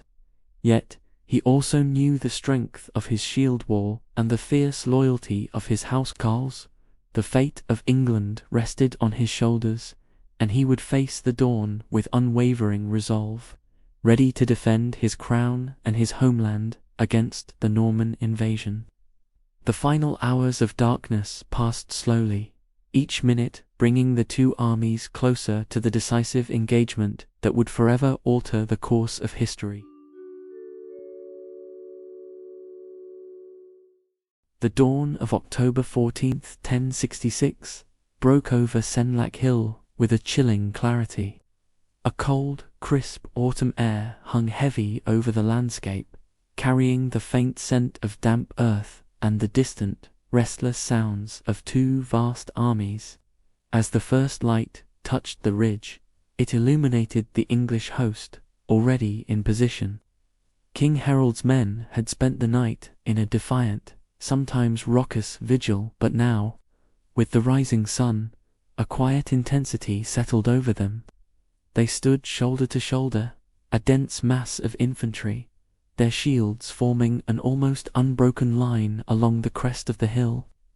This was the renowned Saxon shield wall, a defensive formation that had served them well in countless battles. The English position was formidable. Senlac Hill offered a natural advantage, its slopes rising gently from the south, making any uphill assault a grueling task. The flanks of their formation were protected by marshy ground and thick woods, natural obstacles that would impede the Norman cavalry and force them into a narrower, more direct attack. The summit itself was broad enough to accommodate their numbers, allowing them to form a deep, resilient barrier. Each man held his ground, his shield overlapping with his neighbor's, creating a living rampart of wood and iron. Harold's elite professional soldiers, the housecarls, formed the core of this wall, their discipline and experience providing its strength. Behind them stood the feared, the part-time soldiers, less experienced but fiercely loyal, ready to push forward and reinforce the line. The English had few archers, a tactical weakness that would become apparent as the day progressed. But their strength lay in their ability to hold a defensive line against overwhelming force. Below the ridge, in the valley, the Norman army began to stir. Their camp, which had been a place of solemn prayer and quiet preparation through the night, now buzzed with activity. The sounds of thousands of men arming themselves, the clatter of weapons, the low murmur of commands, and the snorting of horses filled the air. William had organized his forces into distinct divisions, each with a specific role. At the very front, he placed his archers. These were crucial to his initial strategy, intended to soften the English shield wall before the direct assault. Behind them stood the infantry, men armed with spears, swords, and axes, ready to engage the English foot soldiers in close quarters. Bringing up the rear and forming the Duke's primary striking force was the cavalry. These were the Norman knights, heavily armored and mounted on powerful war horses, their lances poised for the charge. The Norman army was a diverse force, reflecting William's wide-ranging alliances. The Bretons, from the western flank, were known for their agility and skirmishing tactics. The Normans themselves, occupying the centre, were disciplined and well-trained, their heavy cavalry a fearsome sight. On the right, the Flemish and Frankish contingents provided sturdy infantry and additional cavalry. This combined arms approach was designed to exploit the English reliance on the shield wall. William intended to use his archers to create openings, his infantry to press the attack, and his cavalry to break through any weaknesses. The Norman soldiers, unlike the English, were relatively fresh, having rested and prepared for this specific engagement. They carried the papal banner, a powerful symbol that instilled in them a sense of divine purpose, a belief that their cause was just. As the sun climbed higher, casting long shadows across the valley, the two armies faced each other. The tension was almost unbearable, a silent weight pressing down on every man. The air was still, broken only by the occasional shout or the distant neigh of a horse. Then, with a signal from William, the Norman advance began. The archers moved forward first, their bows drawn, sending a volley of arrows arcing towards the English shield wall. The arrows, though numerous, struck the tightly packed shields or flew harmlessly overhead, finding few targets in the dense formation. The English, protected by their interlocking defences, largely shrugged off this initial barrage. The sound of arrows thudding against wood and leather was a dull, rhythmic beat, a prelude to the greater violence to come. Following the archers, the Norman infantry advanced, a wave of determined men moving uphill towards the English line. They crashed against the shield wall with a roar, the impact sending shudders through the English ranks. The sound of steel on steel, of wood splintering, and of men shouting filled the air. The English held firm, their shield wall absorbing the shock. The housecarls, with their devastating Danish axes, swung with brutal efficiency, cleaving through Norman shields and armour. The feared, though less experienced, fought with the fierce desperation of men defending their homeland. The battle became a grinding, brutal struggle, a test of strength and endurance. The Normans pushed, but the English line, despite its weariness, did not yield. Then came the thunder of hooves as the Norman cavalry charged. The heavy knights, their lances lowered, rode directly into the English shield wall. This was the moment William hoped would break the English. But the shield wall held. The horses shied from the bristling spears and the solid mass of shields. The English stood firm, their axes and swords cutting down any Norman who managed to get close. The cavalry charges, though powerful, could not penetrate the unbroken line. The horses, trained for battle, still reacted to the impenetrable barrier, often veering away or falling, throwing their riders. The ground before the English line became littered with fallen men and horses, a testament to the shield wall's resilience. Hours passed, and the pattern repeated. Norman archers fired, followed by infantry assaults, then cavalry charges. Each time, the English shield wall remained unbroken. The Norman attacks, though relentless, were repulsed. Frustration began to mount in William's ranks. They had expected a quicker breakthrough, a swift victory against an exhausted enemy. Instead, they faced an unyielding barrier, a wall of determined men who refused to break. Casualties mounted on the Norman side, their bodies piling up at the foot of the hill. The initial confidence of the Norman soldiers began to waver, replaced by a growing sense of weariness and despair. Some units, particularly the Bretons on the left flank, began to fall back, unable to sustain the assault against such a stubborn defense. William, observing the battle from below, saw the signs of flagging morale. His army was becoming disheartened, their repeated efforts yielding little progress. He knew he needed to change tactics, to find a way to break the English resolve. It was at this point that the feigned retreat was employed, a tactic that would prove to be a turning point in the battle. This was a deliberate maneuver, designed to lure the English from their strong defensive position. A contingent of Norman cavalry, perhaps those who had genuinely wavered or were ordered to appear to do so, turned and rode back down the hill, seemingly in disarray. The sight of the Normans retreating was a powerful temptation for the English. After hours of standing firm, absorbing blow after blow, the opportunity to pursue a fleeing enemy was too great to resist. Despite Harold's strict orders to hold the line, some English soldiers, particularly the less disciplined, feared on the flanks, broke ranks. They surged forward, eager to chase down the retreating Normans, to finish them off and claim victory. This was a critical error, born of exhaustion, the heat of battle, and the natural human desire to pursue an advantage. As they streamed down the hill, their tight formation shattered, the shield wall began to unravel, creating dangerous gaps in their line. This was precisely what William had intended. As the English pursued, the seemingly fleeing Norman cavalry suddenly wheeled around. They turned on their pursuers, now scattered and disorganized, catching them in the open.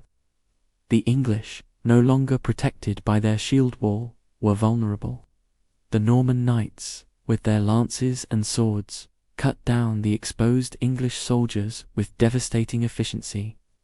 The chaos that ensued was immense.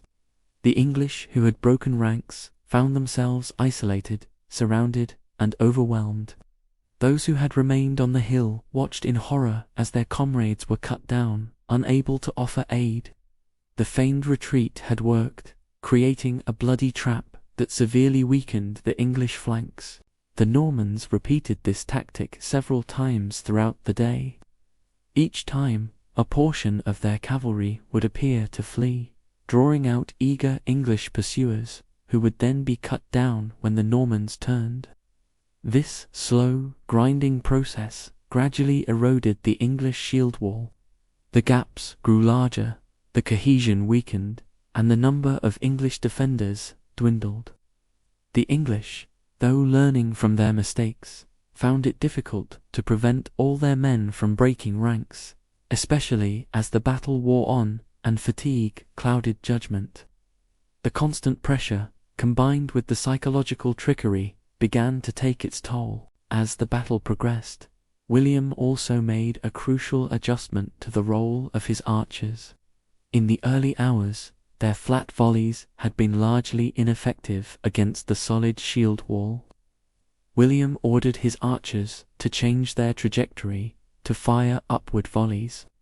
Instead of aiming directly at the shields, the archers now shot their arrows high into the air, causing them to descend in a deadly rain over the English lines. This tactic bypassed the shield wall's frontal protection, allowing arrows to fall into the tightly packed ranks of the English from above. The effect was devastating. Arrows began to strike men in the head, neck, and shoulders, areas often less protected by the shields. The sounds of the battle became punctuated by the thud of arrows hitting flesh and the cries of wounded men. The increased casualties from these upward volleys were significant. While not immediately breaking the shield wall, this constant barrage slowly but surely thinned the English ranks. Men fell, creating small gaps that had to be quickly filled, further straining the remaining defenders. The shield wall, though still holding, was bleeding, slowly being worn down by the relentless missile fire. The psychological impact was also considerable. Knowing that arrows could fall from the sky, seemingly out of nowhere, added another layer of dread to the already brutal fighting. It was during one of these archer volleys that King Harold himself suffered a grievous wound. An arrow, shot high into the air, descended and struck him. The precise location of the injury has been debated through history, but many accounts suggest it struck him in the eye. This injury was not immediately fatal, but it was debilitating. A king, the very symbol of his army's resolve, struck down in such a manner, sent a wave of shock through the English ranks. The sight of their wounded leader, or the news of his injury spreading through the lines, caused confusion and dismay. The infamous eye injury to Harold was a turning point. It created a moment of vulnerability, a crack in the otherwise unyielding English defense. The confusion that followed allowed the Norman forces to press their advantage. With their king wounded, the English soldiers, who had fought with such fierce loyalty and determination throughout the day, began to lose their cohesion. The shield wall, already thinned by hours of fighting and the feigned retreats, began to falter. The morale, which had been so high in the morning, started to crumble under the relentless pressure and the devastating blow to their leadership. The battle, which had seemed so evenly matched for so long, was now tipping decisively in William's favour. The sun, which had risen on a day of hope for the English, was now setting on a scene of growing despair. As the afternoon wore on, with the English shield wall weakened by relentless assaults and Harold himself wounded, the final, desperate moments leading to the king's demise began to unfold on Senlac Hill. The Normans, sensing the English faltering, pressed their advantage with renewed vigour. The shouts of William's commanders grew louder, urging their men forward for the final push. The Norman cavalry, still a potent force, charged with a ferocity that the weakened English line could no longer fully withstand. The shield wall, once so solid, was buckling. Gaps appeared, and the disciplined English housecarls, who had held their ground with such tenacity, found themselves fighting isolated, surrounded by overwhelming numbers. The less experienced soldiers, more prone to panic, started to break and flee, their resolves shattered by the relentless pressure and the sight of their king wounded. The precise moment of King Harold's death, and the manner in which he met his end, remains a subject of historical discussion, clouded by the chaos of battle and the differing accounts that emerged in its aftermath. Two primary narratives stand out, each offering a distinct picture of the king's final moments.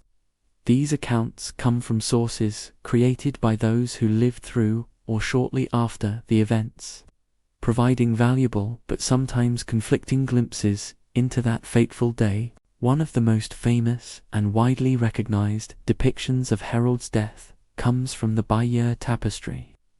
This remarkable piece of embroidered cloth, created within a few years of the battle, serves as a visual chronicle of the Norman conquest from the Norman perspective. In its final scenes depicting the battle, the tapestry shows a figure, identified as King Harold, with an arrow piercing his eye. The image is striking and has become iconic, shaping popular understanding of his demise for centuries. The figure is shown collapsing, his hand reaching towards the arrow, a clear and dramatic portrayal of a leader struck down by an arrow. This visual account suggests a sudden, perhaps almost instantaneous, end to the king's life. The tapestry's creators chose this specific detail, highlighting the effectiveness of the Norman archers and perhaps implying a divine judgment against Harold for his perceived oath-breaking. The scene is grim, conveying the immediate impact of the wound and the fall of the king. However, other contemporary sources, particularly those written by Norman chroniclers, offer a different, more brutal account of Harold's death. These written narratives suggest that Harold was not killed by a single arrow, but rather cut down by a group of Norman knights in the thick of the fighting. William of Poitiers, a chaplain to Duke William and a significant chronicler of the conquest, describes Harold being struck by an arrow, but then immediately states that he was subsequently hacked to pieces by 4 Norman knights.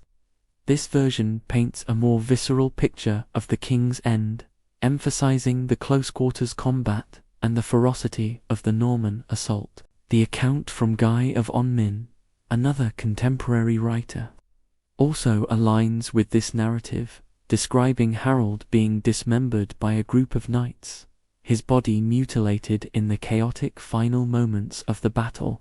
These chroniclers, writing for a Norman audience, may have sought to emphasize the decisive nature of their victory and the personal involvement of William's leading men in the king's downfall, presenting a more glorious and definitive end to their enemy. The discrepancy between these accounts has led to much debate among historians. Was the arrow to the eye the fatal blow, or was it merely a debilitating injury that left him vulnerable to the subsequent attack by knights? It is possible that both accounts contain elements of truth. In the swirling chaos of a medieval battlefield, with thousands of men engaged in desperate combat, accurate observation of a specific individual's death would have been incredibly difficult. An arrow might have struck Harold, causing a severe wound, and then, in the confusion and his weakened state, he might have been set upon and slain by Norman knights. The Bayeux tapestry, as a visual narrative, might have chosen to emphasize the arrow as a dramatic and symbolic moment, while the chroniclers, aiming for a more detailed written record, included the subsequent actions of the knights. The arrow could have been the initial, shocking blow, while the knights delivered the final, decisive strikes. The exact sequence of events remains shrouded in the fog of war, a testament to the brutal, unsparing nature of the battle. What is clear is that Harold, fighting bravely at the heart of his army, met his end on that hill. The fall of King Harold was not an isolated event. He was fighting alongside his brothers, Gurth and Leofwine, both powerful earls and pillars of the English resistance. Their presence on the battlefield, fighting shoulder to shoulder with their king, was a source of immense strength and inspiration for the English soldiers. They were experienced warriors, leaders who commanded respect. As the battle reached its desperate conclusion, the king's brothers also fell, Their deaths, occurring in the same brutal final moments as Harold's, compounded the disaster for the English. The loss of their king and his two most prominent brothers meant the complete decapitation of the English leadership. There was no one left to rally the shattered ranks, no one to issue commands, no one to inspire a final, desperate stand. The collapse of English resistance was swift and catastrophic. After Harold and his brothers fell, for hours, the shield wall, despite its weariness and dwindling numbers, had held firm, fueled by the presence of their king and the deep-seated impulse to defend their homeland. But with Harold gone, and his brothers also slain, the heart of the English army was ripped out. The news, whether seen or heard, spread like wildfire through the remaining ranks. The morale, which had been slowly eroding under the constant Norman pressure, now completely crumbled. The discipline that had held the shield wall together, even in its weakened state, evaporated. The shield wall, which had been the English army's greatest strength, finally disintegrated. The tightly packed formation, which had absorbed so many blows, now broke apart. Men, seeing their leaders fallen and their comrades fleeing, lost all hope. The organized defense dissolved into a desperate, every man for himself flight. Soldiers threw down their weapons and fled, scrambling down the reverse slope of Senlac Hill, seeking escape through the marshy ground and the surrounding woods. The once proud English army, which had stood so defiantly for hours, was now a broken, fleeing mass. The Normans, witnessing the collapse of the English line, pressed their advantage with ruthless efficiency. The disciplined pursuit began, with Norman cavalry and infantry chasing down the fleeing English. The slaughter was relentless. The English, no longer fighting in formation, were easy targets for the mounted knights. The terrain, which had offered some protection to the shield wall, now became a hindrance for the fleeing men, slowing their escape and leaving them vulnerable. The screams of the dying, the shouts of the pursuers, and the thunder of hooves echoed across the battlefield. The pursuit continued for miles, ensuring that the English army was not just defeated, but utterly destroyed as a fighting force. Amidst the general flight, there were still pockets of desperate resistance. Some of Harold's loyal housecarls, the elite soldiers who had sworn an oath to fight to the death for their king, refused to flee. They formed small, isolated groups, fighting to the last, surrounded by overwhelming Norman numbers. Their final stand was a testament to their unwavering loyalty and their warrior code. These small groups, though doomed, continued to inflict casualties on the Normans, selling their lives dearly. Their defiant last moments were a grim coda to the battle, a final act of courage in the face of utter defeat. As dusk settled over Senlac Hill, the fighting finally subsided. The sounds of battle faded, replaced by the groans of the wounded and the cries of those searching for their dead. The battlefield was a scene of devastation, littered with bodies, broken weapons, and shattered shields. William, Duke of Normandy, had achieved his victory. He had faced a resilient enemy, an army led by a determined king, and through a combination of tactical skill, relentless pressure, and a measure of good fortune, he had prevailed. The English army was no more, and its king lay dead on the field. The death of King Harold on October 14th, 1066, marked the end of Anglo-Saxon rule in England. It was not just the demise of a king, but the shattering of a dynasty and a way of life that had endured for centuries. The consequences of this single day would ripple through history, fundamentally reshaping the political, social, and cultural landscape of England. The Norman conquest, now assured by this decisive victory, would bring profound changes, introducing new language, new laws, and a new ruling class. The Battle of Hastings, culminating in the death of its king, stands as one of the most significant turning points in English history. a moment when the destiny of a nation was irrevocably altered on a small hill in Sussex.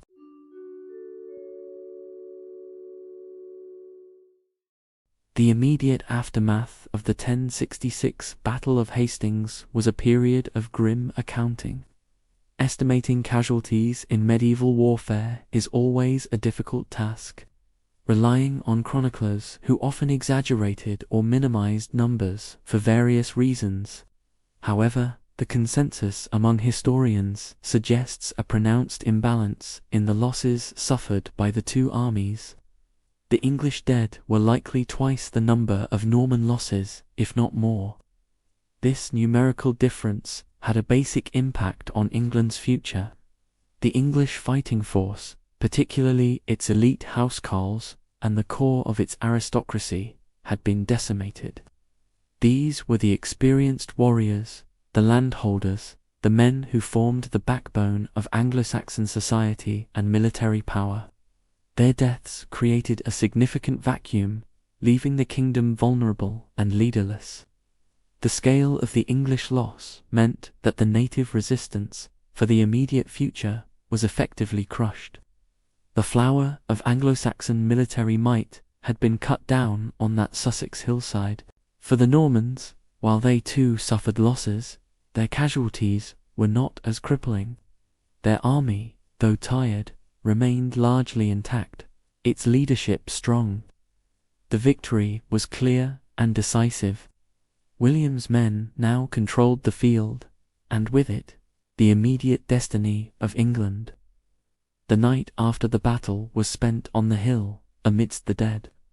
William ordered the construction of a temporary fort on the battlefield, a potent symbol of his victory and his intent to stay. The work began almost immediately, even as the sounds of suffering still echoed across the landscape. This fort served as a base, a place to tend to the wounded, and a secure point from which to consolidate their gains. With the battle won, William's next objective was London, the heart of England and the seat of its political power. He did not rush. The Duke understood the importance of a cautious, deliberate advance. His army, while victorious, was still in enemy territory, and he needed to secure his supply lines and ensure no significant pockets of English resistance remained. He began his advance by moving along the coast, securing Dover and Canterbury, important strategic towns that controlled key routes and resources. These towns, often fortified, offered some resistance, but they eventually submitted to the Norman power. As William moved inland, he encountered varying degrees of opposition. Some towns and garrisons resisted, forcing him to employ siege tactics. Others, hearing of the devastating defeat at Hastings and the death of their king, chose to submit, hoping to avoid bloodshed and destruction. William's advance was a slow, methodical grind, a demonstration of his overwhelming force and his determination to claim the crown. He did not march directly to London, but instead took a circuitous route, circling around the city, perhaps to cut off potential escape routes, or to gather more supplies from the surrounding countryside. This strategic movement also served to intimidate the Londoners, showing them the full might of his army. London itself faced a dilemma. With Harold dead, the remaining English magnates and clergy gathered to decide their next steps. Some advocated for another Anglo-Saxon king, perhaps Edgar Atheling, a young descendant of the old royal line. However, without a strong military leader and with William's army closing in, their position was weak. The city's defences were formidable, but the morale of its leaders was low.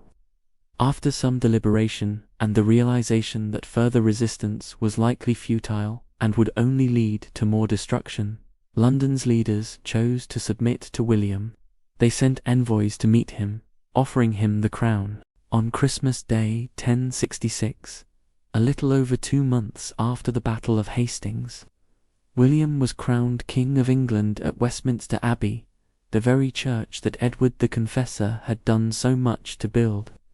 and where Harold had been crowned less than a year before.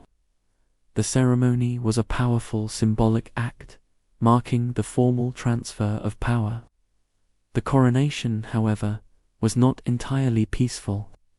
Outside the abbey, Norman guards, mistaking the celebratory shouts of the crowd for a riot, began attacking the English citizens, setting fire to houses. This incident, even amidst the grandeur of the coronation, served as a grim reminder of the underlying tension and the brutal reality of the conquest. William was now king, but his rule would be established and maintained through force. The long-term significance of the Battle of Hastings and the Norman conquest that followed cannot be overstated. Rather than just a change of monarch, it was a fundamental reshaping of England's destiny, influencing its language, its laws, its social structure, and its place in Europe for centuries to come. One of the major changes was the introduction of feudal England. Before 1066, England had a system of landholding and governance that, while having some similarities to continental feudalism, was distinct. Land ownership was more diffuse, and obligations were often based on personal loyalty and custom rather than a rigid hierarchy. William, as the new king, effectively claimed all land in England as his own. He then redistributed this land to his loyal Norman followers, creating a new aristocracy. This shift in who owned what brought about a complete overhaul of the social and political structure. Under the Norman feudal system, all land was held from the king in return for military service and other obligations. The king granted large estates to his most trusted barons, who in turn subdivided their lands among their own knights and vassals.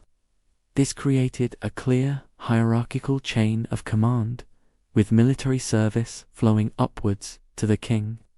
It meant a new system of governance, where power was decentralized but ultimately flowed from the monarch. This system brought a new level of military organization and control to England, but it also meant that the vast majority of the population, the peasants, were tied to the land and subject to the authority of their new Norman lords. The introduction of feudalism meant a more structured, centralized, and militarily oriented society, profoundly changing the relationship between people and land. Accompanying this feudal transformation was a dramatic shift in aristocratic rule. The Anglo-Saxon nobility, the earls, thanes, and other powerful landholders who had governed England for centuries, were almost entirely dispossessed. Many had died at Hastings, others were executed, and those who survived often had their lands confiscated. Their places were taken by William's Norman, Breton, and Flemish followers. This shift in personnel brought a new ruling class, one that arrived with a different language, different customs, and a different worldview. Norman French became the language of government, law, and the court.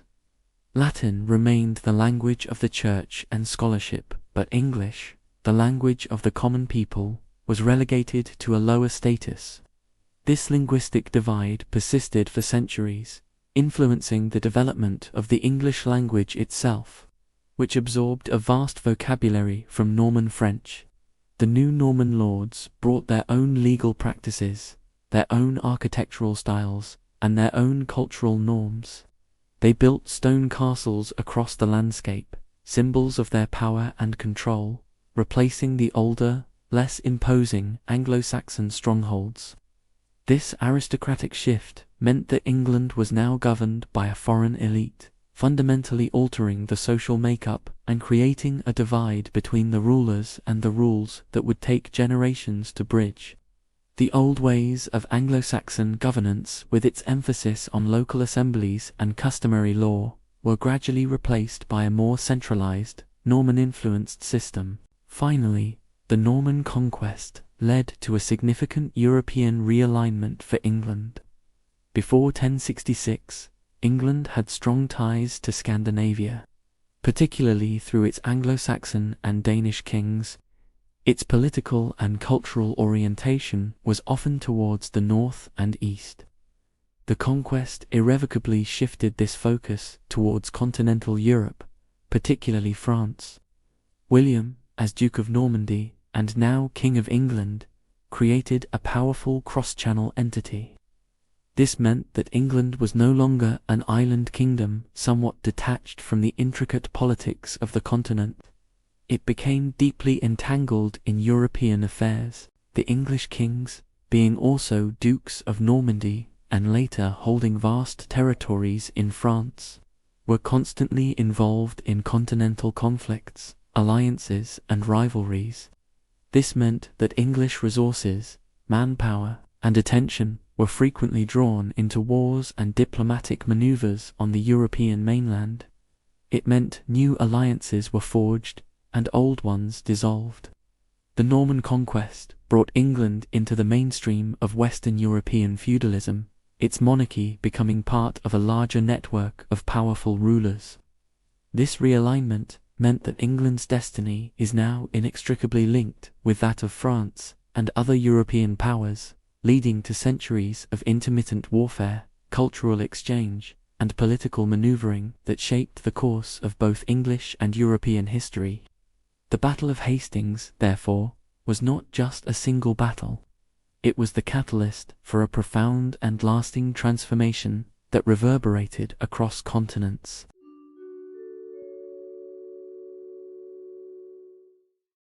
As the year 1066 gently turned towards its close, a significant shift began for the land of England. William, the resolute Duke of Normandy, stood within the ancient, hallowed space of Westminster Abbey, receiving the crown of England on Christmas Day. The air within those venerable stone walls was still, carrying the faint, sweet scent of lingering incense and the deep, earthy smell of old, polished wood. It was a quiet, solemn moment, a silent witness to the dawn of a new era. His ascent to the English throne marked the very beginning of a deep and lasting transformation for this island kingdom, a change that would slowly unfold over the coming decades, reshaping its very foundations. William's immediate concern, upon becoming king, was to establish his authority firmly across his newly acquired domain. He moved with a steady, unwavering purpose, ensuring that his rule was recognized and respected from the very heart of the country outwards. His first days were devoted to securing the loyalty of London, a city already alive with the sounds of commerce and daily life. He began the construction of fortifications to protect this important centre, laying the foundations for what would become the formidable Tower of London. The first wooden structures, known as Matilda castles, rose quickly, their timber frames silhouetted against the sky, offering immediate protection and a clear statement of Norman presence. From this secure base, his attention then turned to the surrounding countryside. He initiated a widespread program of castle building, erecting sturdy keeps fashioned from both stone and timber. These strongholds rose from the earth with a quiet determination, standing as new, silent guardians across the land.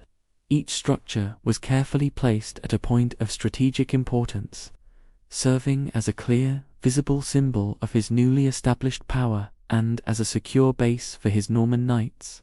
Within their solid walls, one might hear the wind hum a low, gentle tune through the narrow openings designed for archers, and the distant, soft calls of various birds would echo quietly from the high battlements.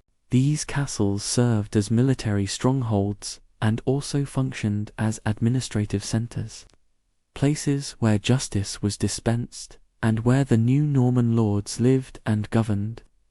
The sounds of daily life within their courtyards, the clatter of hooves, the distant shouts of training soldiers, would have been constant yet muted, blending into the quiet hum of the landscape. Yet, even with the heavy crown resting upon his head, William faced numerous and significant challenges to his rule. The English people, who had long been accustomed to their own customs, their own laws, and their own local lords, did not universally accept the new Norman sovereignty. A quiet discontent began to stir, growing slowly into open defiance in various regions of the country.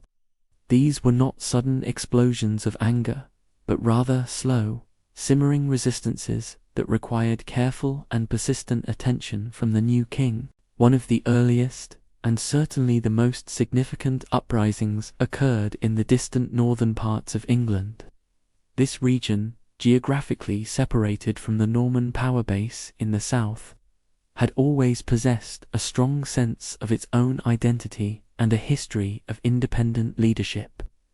The earldoms of Mercia and Northumbria, situated far from the king's direct and watchful gaze, felt a strong and enduring desire to resist the new foreign imposition.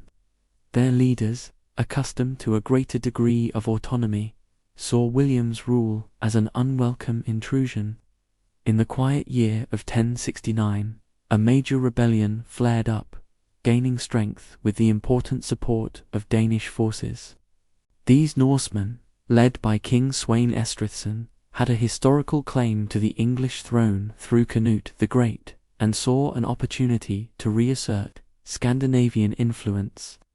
Their large fleet, perhaps numbering in the hundreds of longships, sailed across the calm, grey expanse of the North Sea, their hulls cutting through the water with a low, steady murmur. They aimed to claim a share of England's wealth and land for themselves.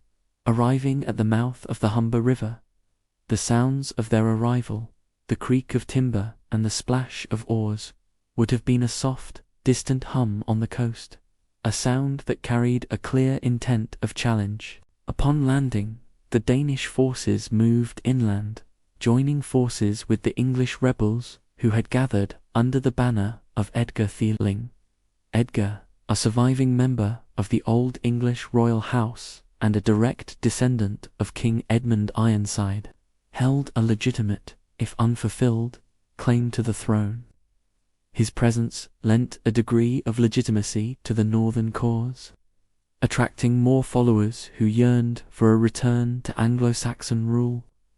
The combined rebel and Danish forces then marched on the city of York, a key Norman stronghold in the north. The Norman garrison, under the command of William Mallet, found themselves besieged within the city's two castles. The sounds of battle, the clang of steel and the shouts of men, would have filled the air around the ancient city walls. After a fierce struggle, the combined forces of the English and Danes overwhelmed the Norman defenders, eventually forcing them to surrender. The castles were destroyed, and many of the Norman soldiers were killed.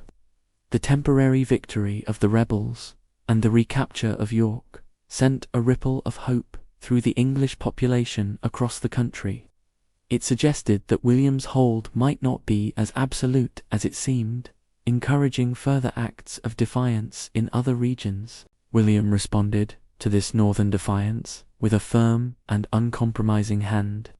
He personally led his forces northward, a determined and steady progression across the land, moving with a purpose that left no doubt about his resolve. His subsequent campaign, which became known as the Harrying of the North, was a harsh and deliberate measure, designed with the clear aim of crushing all future resistance in the region.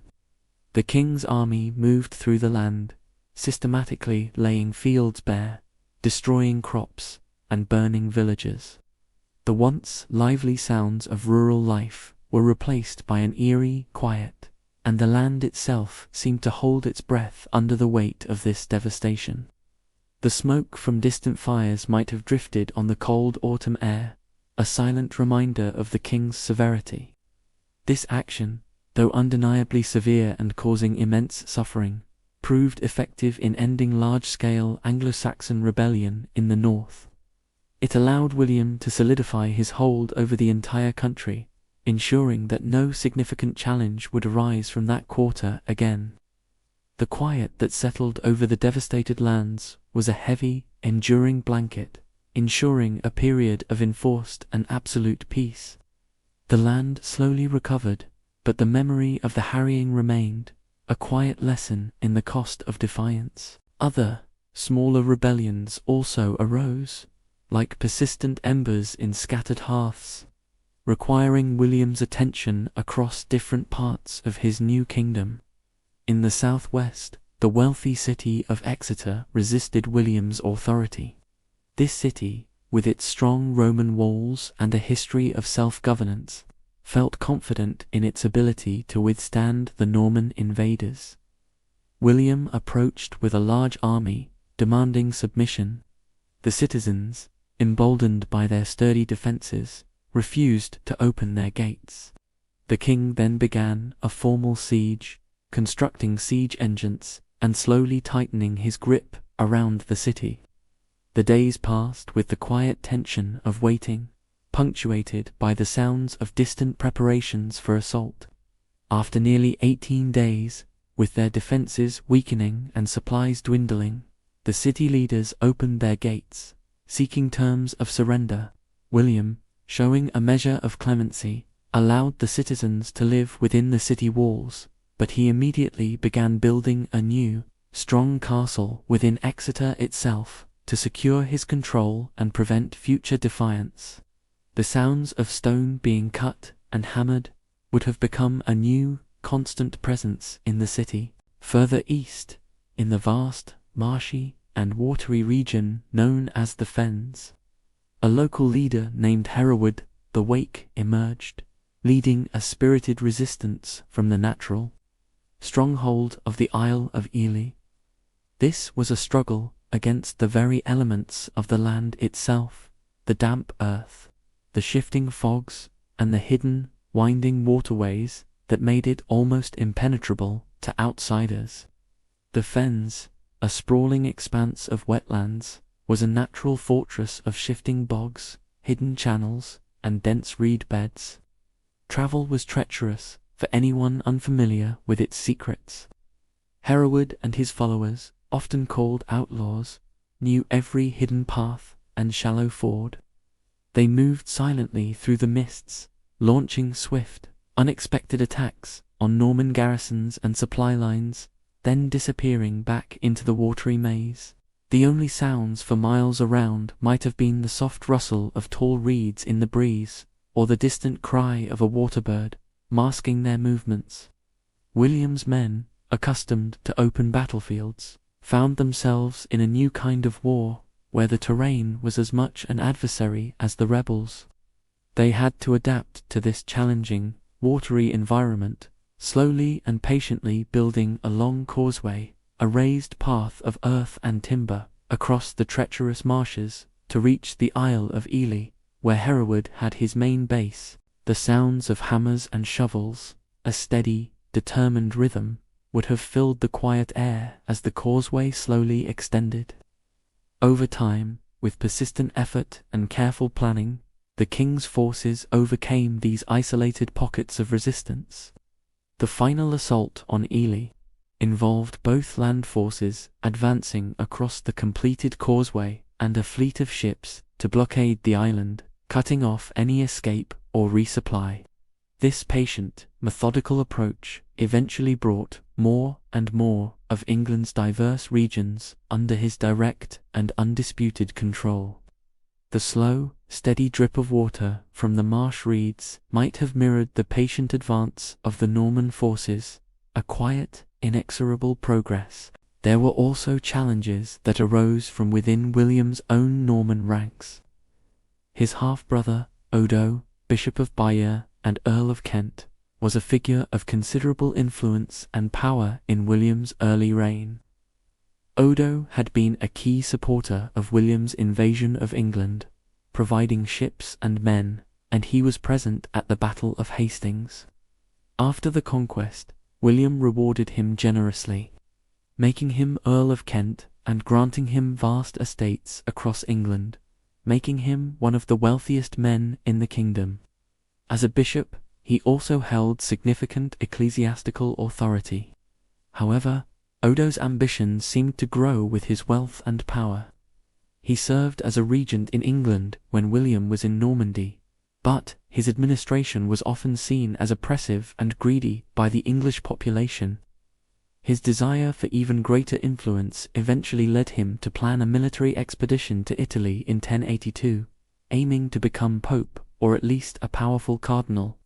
This move, undertaken without William's permission, was a direct challenge to the king's authority, as it implied Odo was building his own independent power base and potentially diverting resources from England. William, upon hearing of this scheme, returned to England and confronted Odo.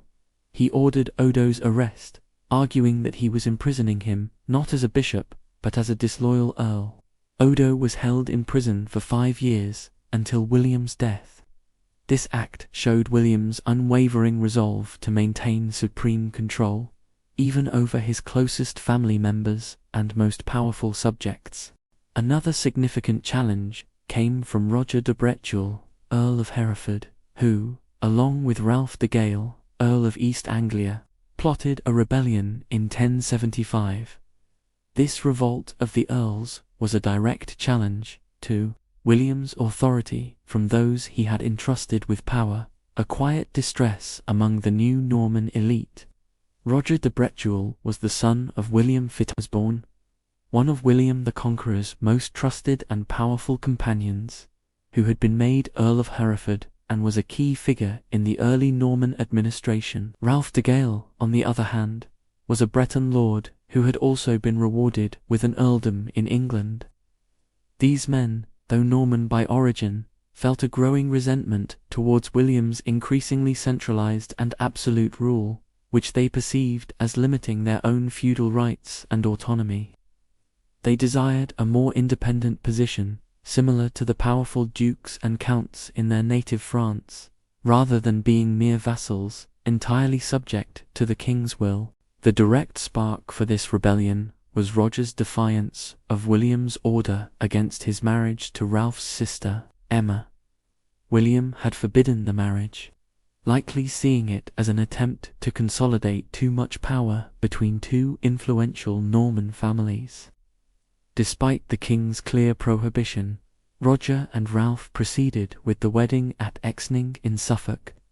The sounds of celebration at the forbidden marriage feast, the quiet clinking of cups and hushed conversations would have masked the deeper plotting that was taking place. At this gathering, they discussed their grievances with the king and forged a conspiracy, inviting Waltheof, Earl of Northumbria, to join their cause. Waltheof was the last surviving Anglo-Saxon earl of significant standing, and his participation would lend an important layer of legitimacy to their rebellion in the eyes of the native English population. The conspirators aimed to divide England into 3 separate lordships, effectively dismantling William's unified kingdom. However, Waltheof, after some initial hesitation, had second thoughts and confessed the plot to Lanfranc, the Archbishop of Canterbury, who in turn informed William. This early warning allowed William, who was in Normandy at the time, to act swiftly and decisively. He dispatched orders to his loyal magnates in England, particularly Odo before his own fall from grace, and Geoffrey de Montbray, Bishop of Coutances, to suppress the uprising before it could gain widespread support. The sounds of marching men and the preparations for battle would have quickly followed the news of the plot. Geoffrey de Montbray, leading a force of loyal Normans and English levies, moved to block Roger de Bretuel's forces from crossing the River Severn, effectively containing the rebellion in the west. Meanwhile, Odo, along with other loyal earls, marched against Ralph de Gale in the east, besieging him in Norwich Castle.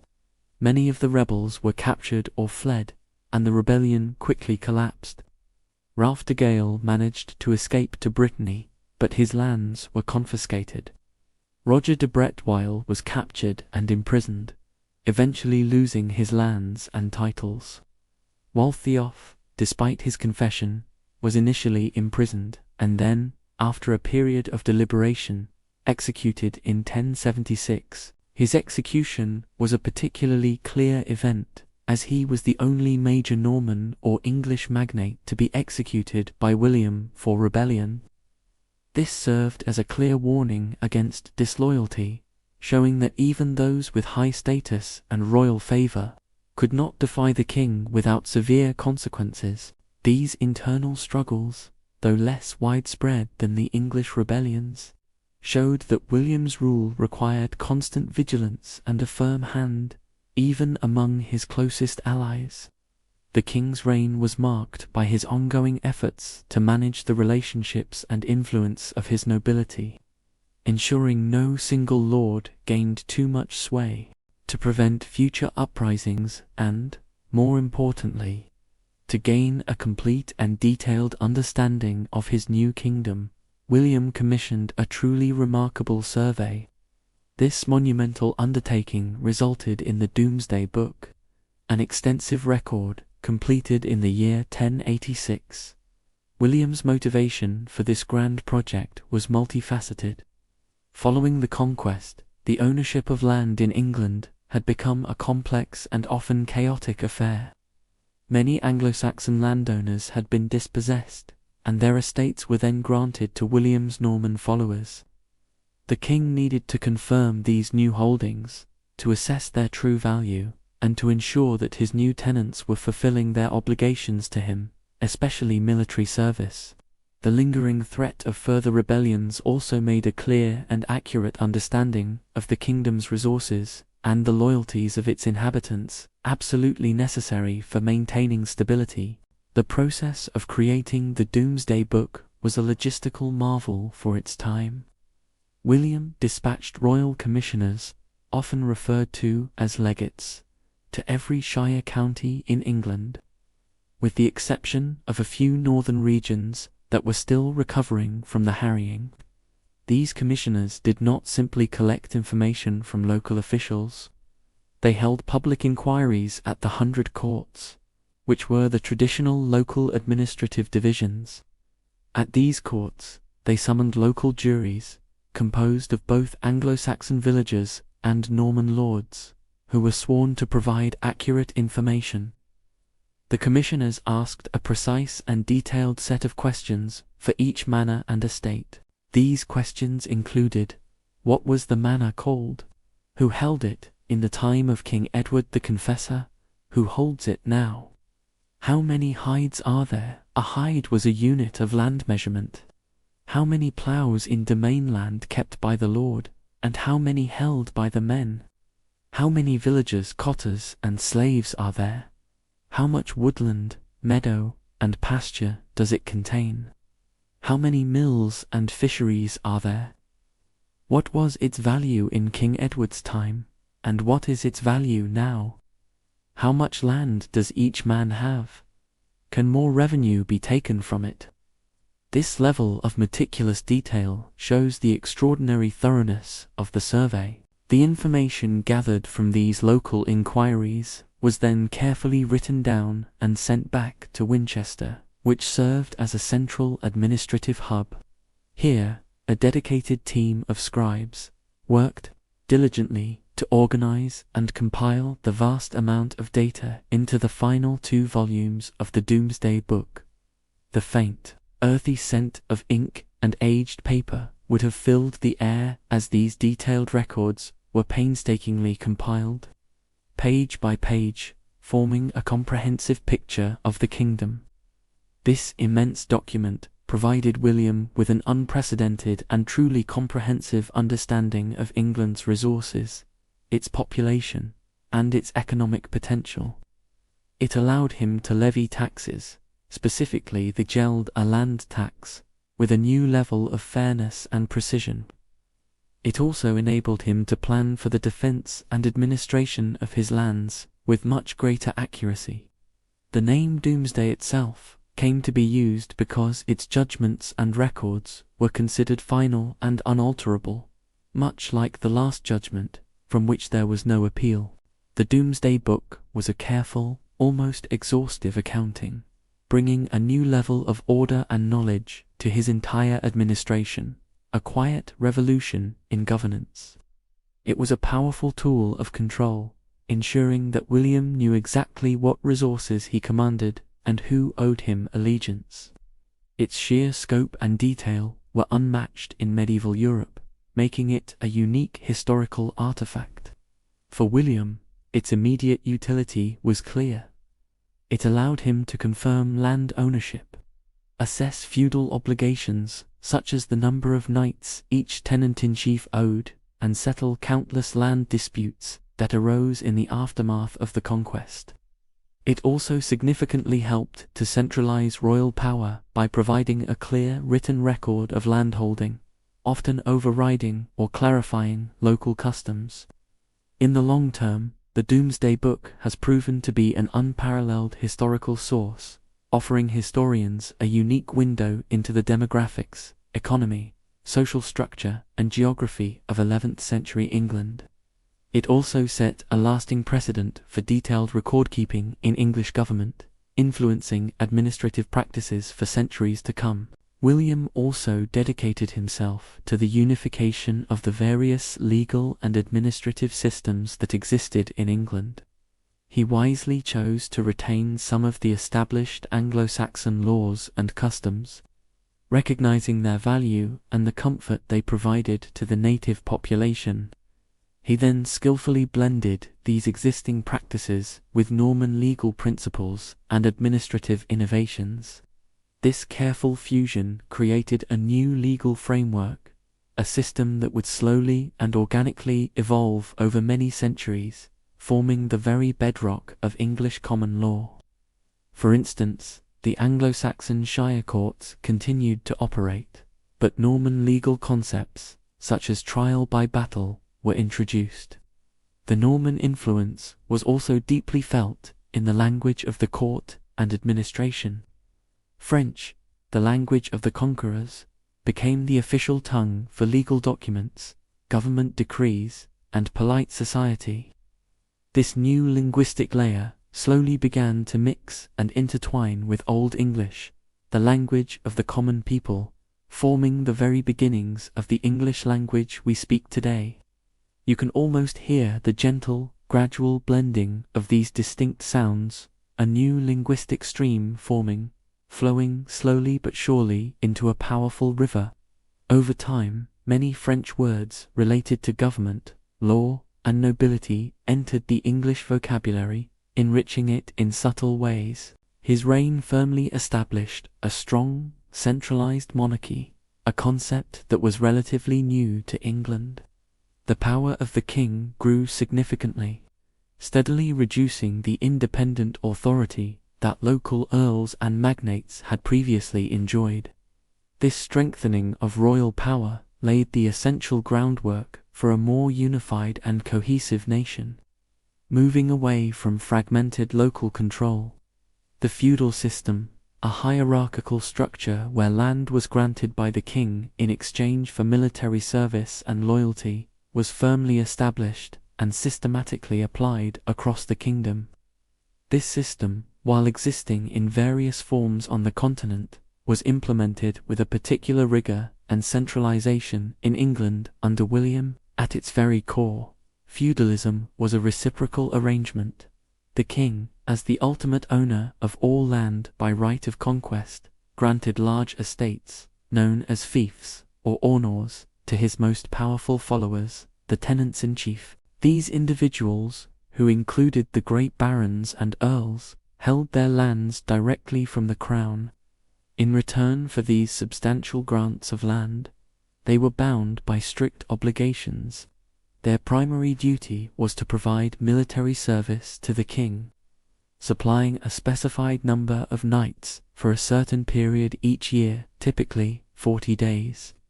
They also owed financial payments, attendance at the king's court to offer counsel, and hospitality when the king travelled. The sound of their heavy boots on the palace floors, or the quiet murmur of their discussions in council, would have been part of the new courtly life. These tenants-in-chief, in turn, subdivided their own large estates, granting smaller portions of land to their own vassals, who were typically knights. These subtenants also held their land as fiefs and owed military service to their immediate lord, often providing a single knight or a small contingent of armed men. This created a pyramid-like structure of landholding and military obligation, cascading down from the king. The knights, in addition to their military duties, played a vital role in local governance and justice, administering the smaller manors and holding local courts. The clinking of their chainmail as they rode through the countryside, or the quiet commands given during training, would have been common sounds. At the very base of this social and economic order was the vast majority of the population, the peasants and serfs. These individuals did not own the land they worked. Instead, they were tied to the manor and owed labor services and payments to their lord. Their days were filled with the gentle sounds of agricultural life, the rustle of wheat in the fields, the lowing of cattle, the distant call of a shepherd. They worked the lord's domain land, kept directly by the lord, for a specified number of days each week, known as week work, and also performed additional tasks during busy seasons, like harvest, called boon work. In addition to labor, they often paid rents in kind, offering a portion of their crops, eggs, or animals. The land itself, with its varied textures of rich, dark earth and green, fertile pastures, became the fundamental basis of this new social and political order. The smooth, cool feel of a freshly turned furrow, or the warmth of sunlight on ripening grain, defined their existence. The Salisbury Oath of 1086 was a particularly significant event that further cemented the king's supreme authority, ensuring that loyalty flowed directly to the crown. On this occasion, William summoned all landholders of any standing, both his direct tenants-in-chief and their subtenants, to Salisbury Plain. There, they were all required to swear an oath of fealty directly to him, regardless of who their immediate lord was. This was an important step in preventing the kind of powerful, independent lordships that could challenge royal authority, as seen in other parts of Europe, where vassals sometimes felt a stronger allegiance to their immediate lord than to the king. By requiring this universal oath, William created a direct personal bond between himself and virtually every landholder in England, ensuring that his authority superseded all other feudal ties. The quiet murmur of hundreds of voices, each swearing allegiance, would have filled the air on that day, a solemn affirmation of the king's dominance. Beyond the political and social structures, William also initiated significant reforms within the church in England. He maintained a close, yet often firm, relationship with the papacy in Rome. He systematically replaced many English bishops and abbots with Norman clerics, ensuring that the church hierarchy was loyal to his rule and aligned with continental ecclesiastical practices. Lanfranc, a highly respected scholar and abbot from Normandy, was appointed Archbishop of Canterbury in 1070, becoming William's trusted advisor and the leading figure in the English church. Under Lanfranc's guidance, new cathedrals and monasteries were established, often built in the Grand Romanesque style, replacing older, smaller Anglo-Saxon structures. These new buildings, with their imposing stone walls and soaring arches, brought a new architectural presence to the English landscape, symbolizing the new order and the strength of the Reformed Church. The quiet chanting of monks in these new abbeys would have been a comforting, steady sound, echoing through the stone cloisters. Lanfranc also worked to improve the discipline and organization of the clergy, holding councils and enforcing stricter rules. William's reign also saw England become more closely integrated into the political and cultural currents of continental Europe. His continued rule over Normandy meant that the English court was deeply connected to French affairs, creating a dual monarchy that spanned the English Channel. This personal union of England and Normandy had profound implications for both realms. William, as Duke of Normandy, was a vassal of the King of France, owing him homage and military service for his continental lands. As King of England, however, he was a sovereign monarch. This created a complex web of allegiances and potential conflicts, often drawing England into the political struggles of the continent. For instance, William frequently had to defend his Norman borders against incursions from the French king, Philip I, or from rebellious Norman barons, requiring him to draw upon English resources and manpower. The sounds of distant trumpets from continental skirmishes would sometimes reach English ears, a reminder of these wider connections and the constant need for vigilance on both sides of the Channel. The movement of people between England and the continent increased significantly under William's rule. Knights, seeking new opportunities and rewards, flocked from Normandy and other parts of France to settle in England, receiving lands and titles from the king. These new Norman lords brought with them their own customs, their language, and their military practices, which slowly began to influence English society. Scholars and clerics also moved freely, particularly after Lanfranc's reforms of the English Church. Intellectual currents from continental monasteries and cathedral schools flowed into England, revitalizing its academic life. New ideas in theology, law, and philosophy found their way across the sea, enriching the intellectual landscape. The quiet turning of parchment pages in new monastic libraries and the soft murmur of Latin discussions would have been common sounds. Merchants also played a key role in this increased integration. Trade routes across the English Channel became more active, connecting English markets with the bustling towns and cities of Normandy, Flanders, and other regions of France. English wool and tin, for example, were exchanged for continental wines, silks, and other luxury goods. This commercial exchange stimulated the English economy and brought new products and ideas to the island. The sounds of creaking carts laden with goods and the chatter of merchants in busy port towns would have been a familiar presence. This connection, while sometimes leading to conflicts with neighboring French territories, also enriched England culturally and economically. The architectural styles of Normandy, particularly the Romanesque, became dominant in England, seen not only in the grand cathedrals and monasteries, but also in the design of castles and even some larger manor houses. This brought a new visual presence to the English countryside with their solid, imposing forms. Artistic styles, including manuscript illumination and sculpture, also showed a strong continental influence. The quiet tapping of chisels on stone, or the gentle brushstrokes on illuminated texts, would have been part of this creative exchange.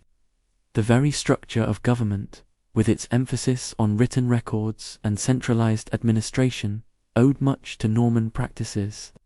William's court itself became a hub of European interaction, with visitors and petitioners arriving from across the continent, further cementing England's place within the wider European political and cultural sphere. William the Conqueror's reign, though certainly marked by early struggles and the forceful imposition of new ways, ultimately brought a lasting and enduring structure to England. He passed away in the year 1087, after suffering an injury during a campaign in France. His death led to a period of uncertainty, as his sons contended for his inheritance, but the changes he had set in motion were irreversible. He left behind a kingdom that was fundamentally and irrevocably changed. The castles he commissioned and built, many of them still standing in various forms today, their ancient stones holding the quiet memories of centuries of history, serve as enduring reminders of his architectural and strategic vision. The legal and administrative systems he carefully put in place, blending old and new, continued to shape the country for many generations, providing a framework for future governance. His actions initiated a long and gradual process of cultural and linguistic exchange, a slow, gentle mixing that made England a unique and fascinating blend of Anglo-Saxon and Norman influences. The gentle, steady flow of time carried these changes forward, slowly but surely shaping the very identity of the nation, guiding it towards its future. The quiet rustle of leaves in the ancient forests of England today still holds echoes of the footsteps of those who walked this transformed land in the centuries after William's rule. Well, if you've made it this far and are still awake, here's another video podcast to fall asleep to. Thanks for being here in the deep of the night.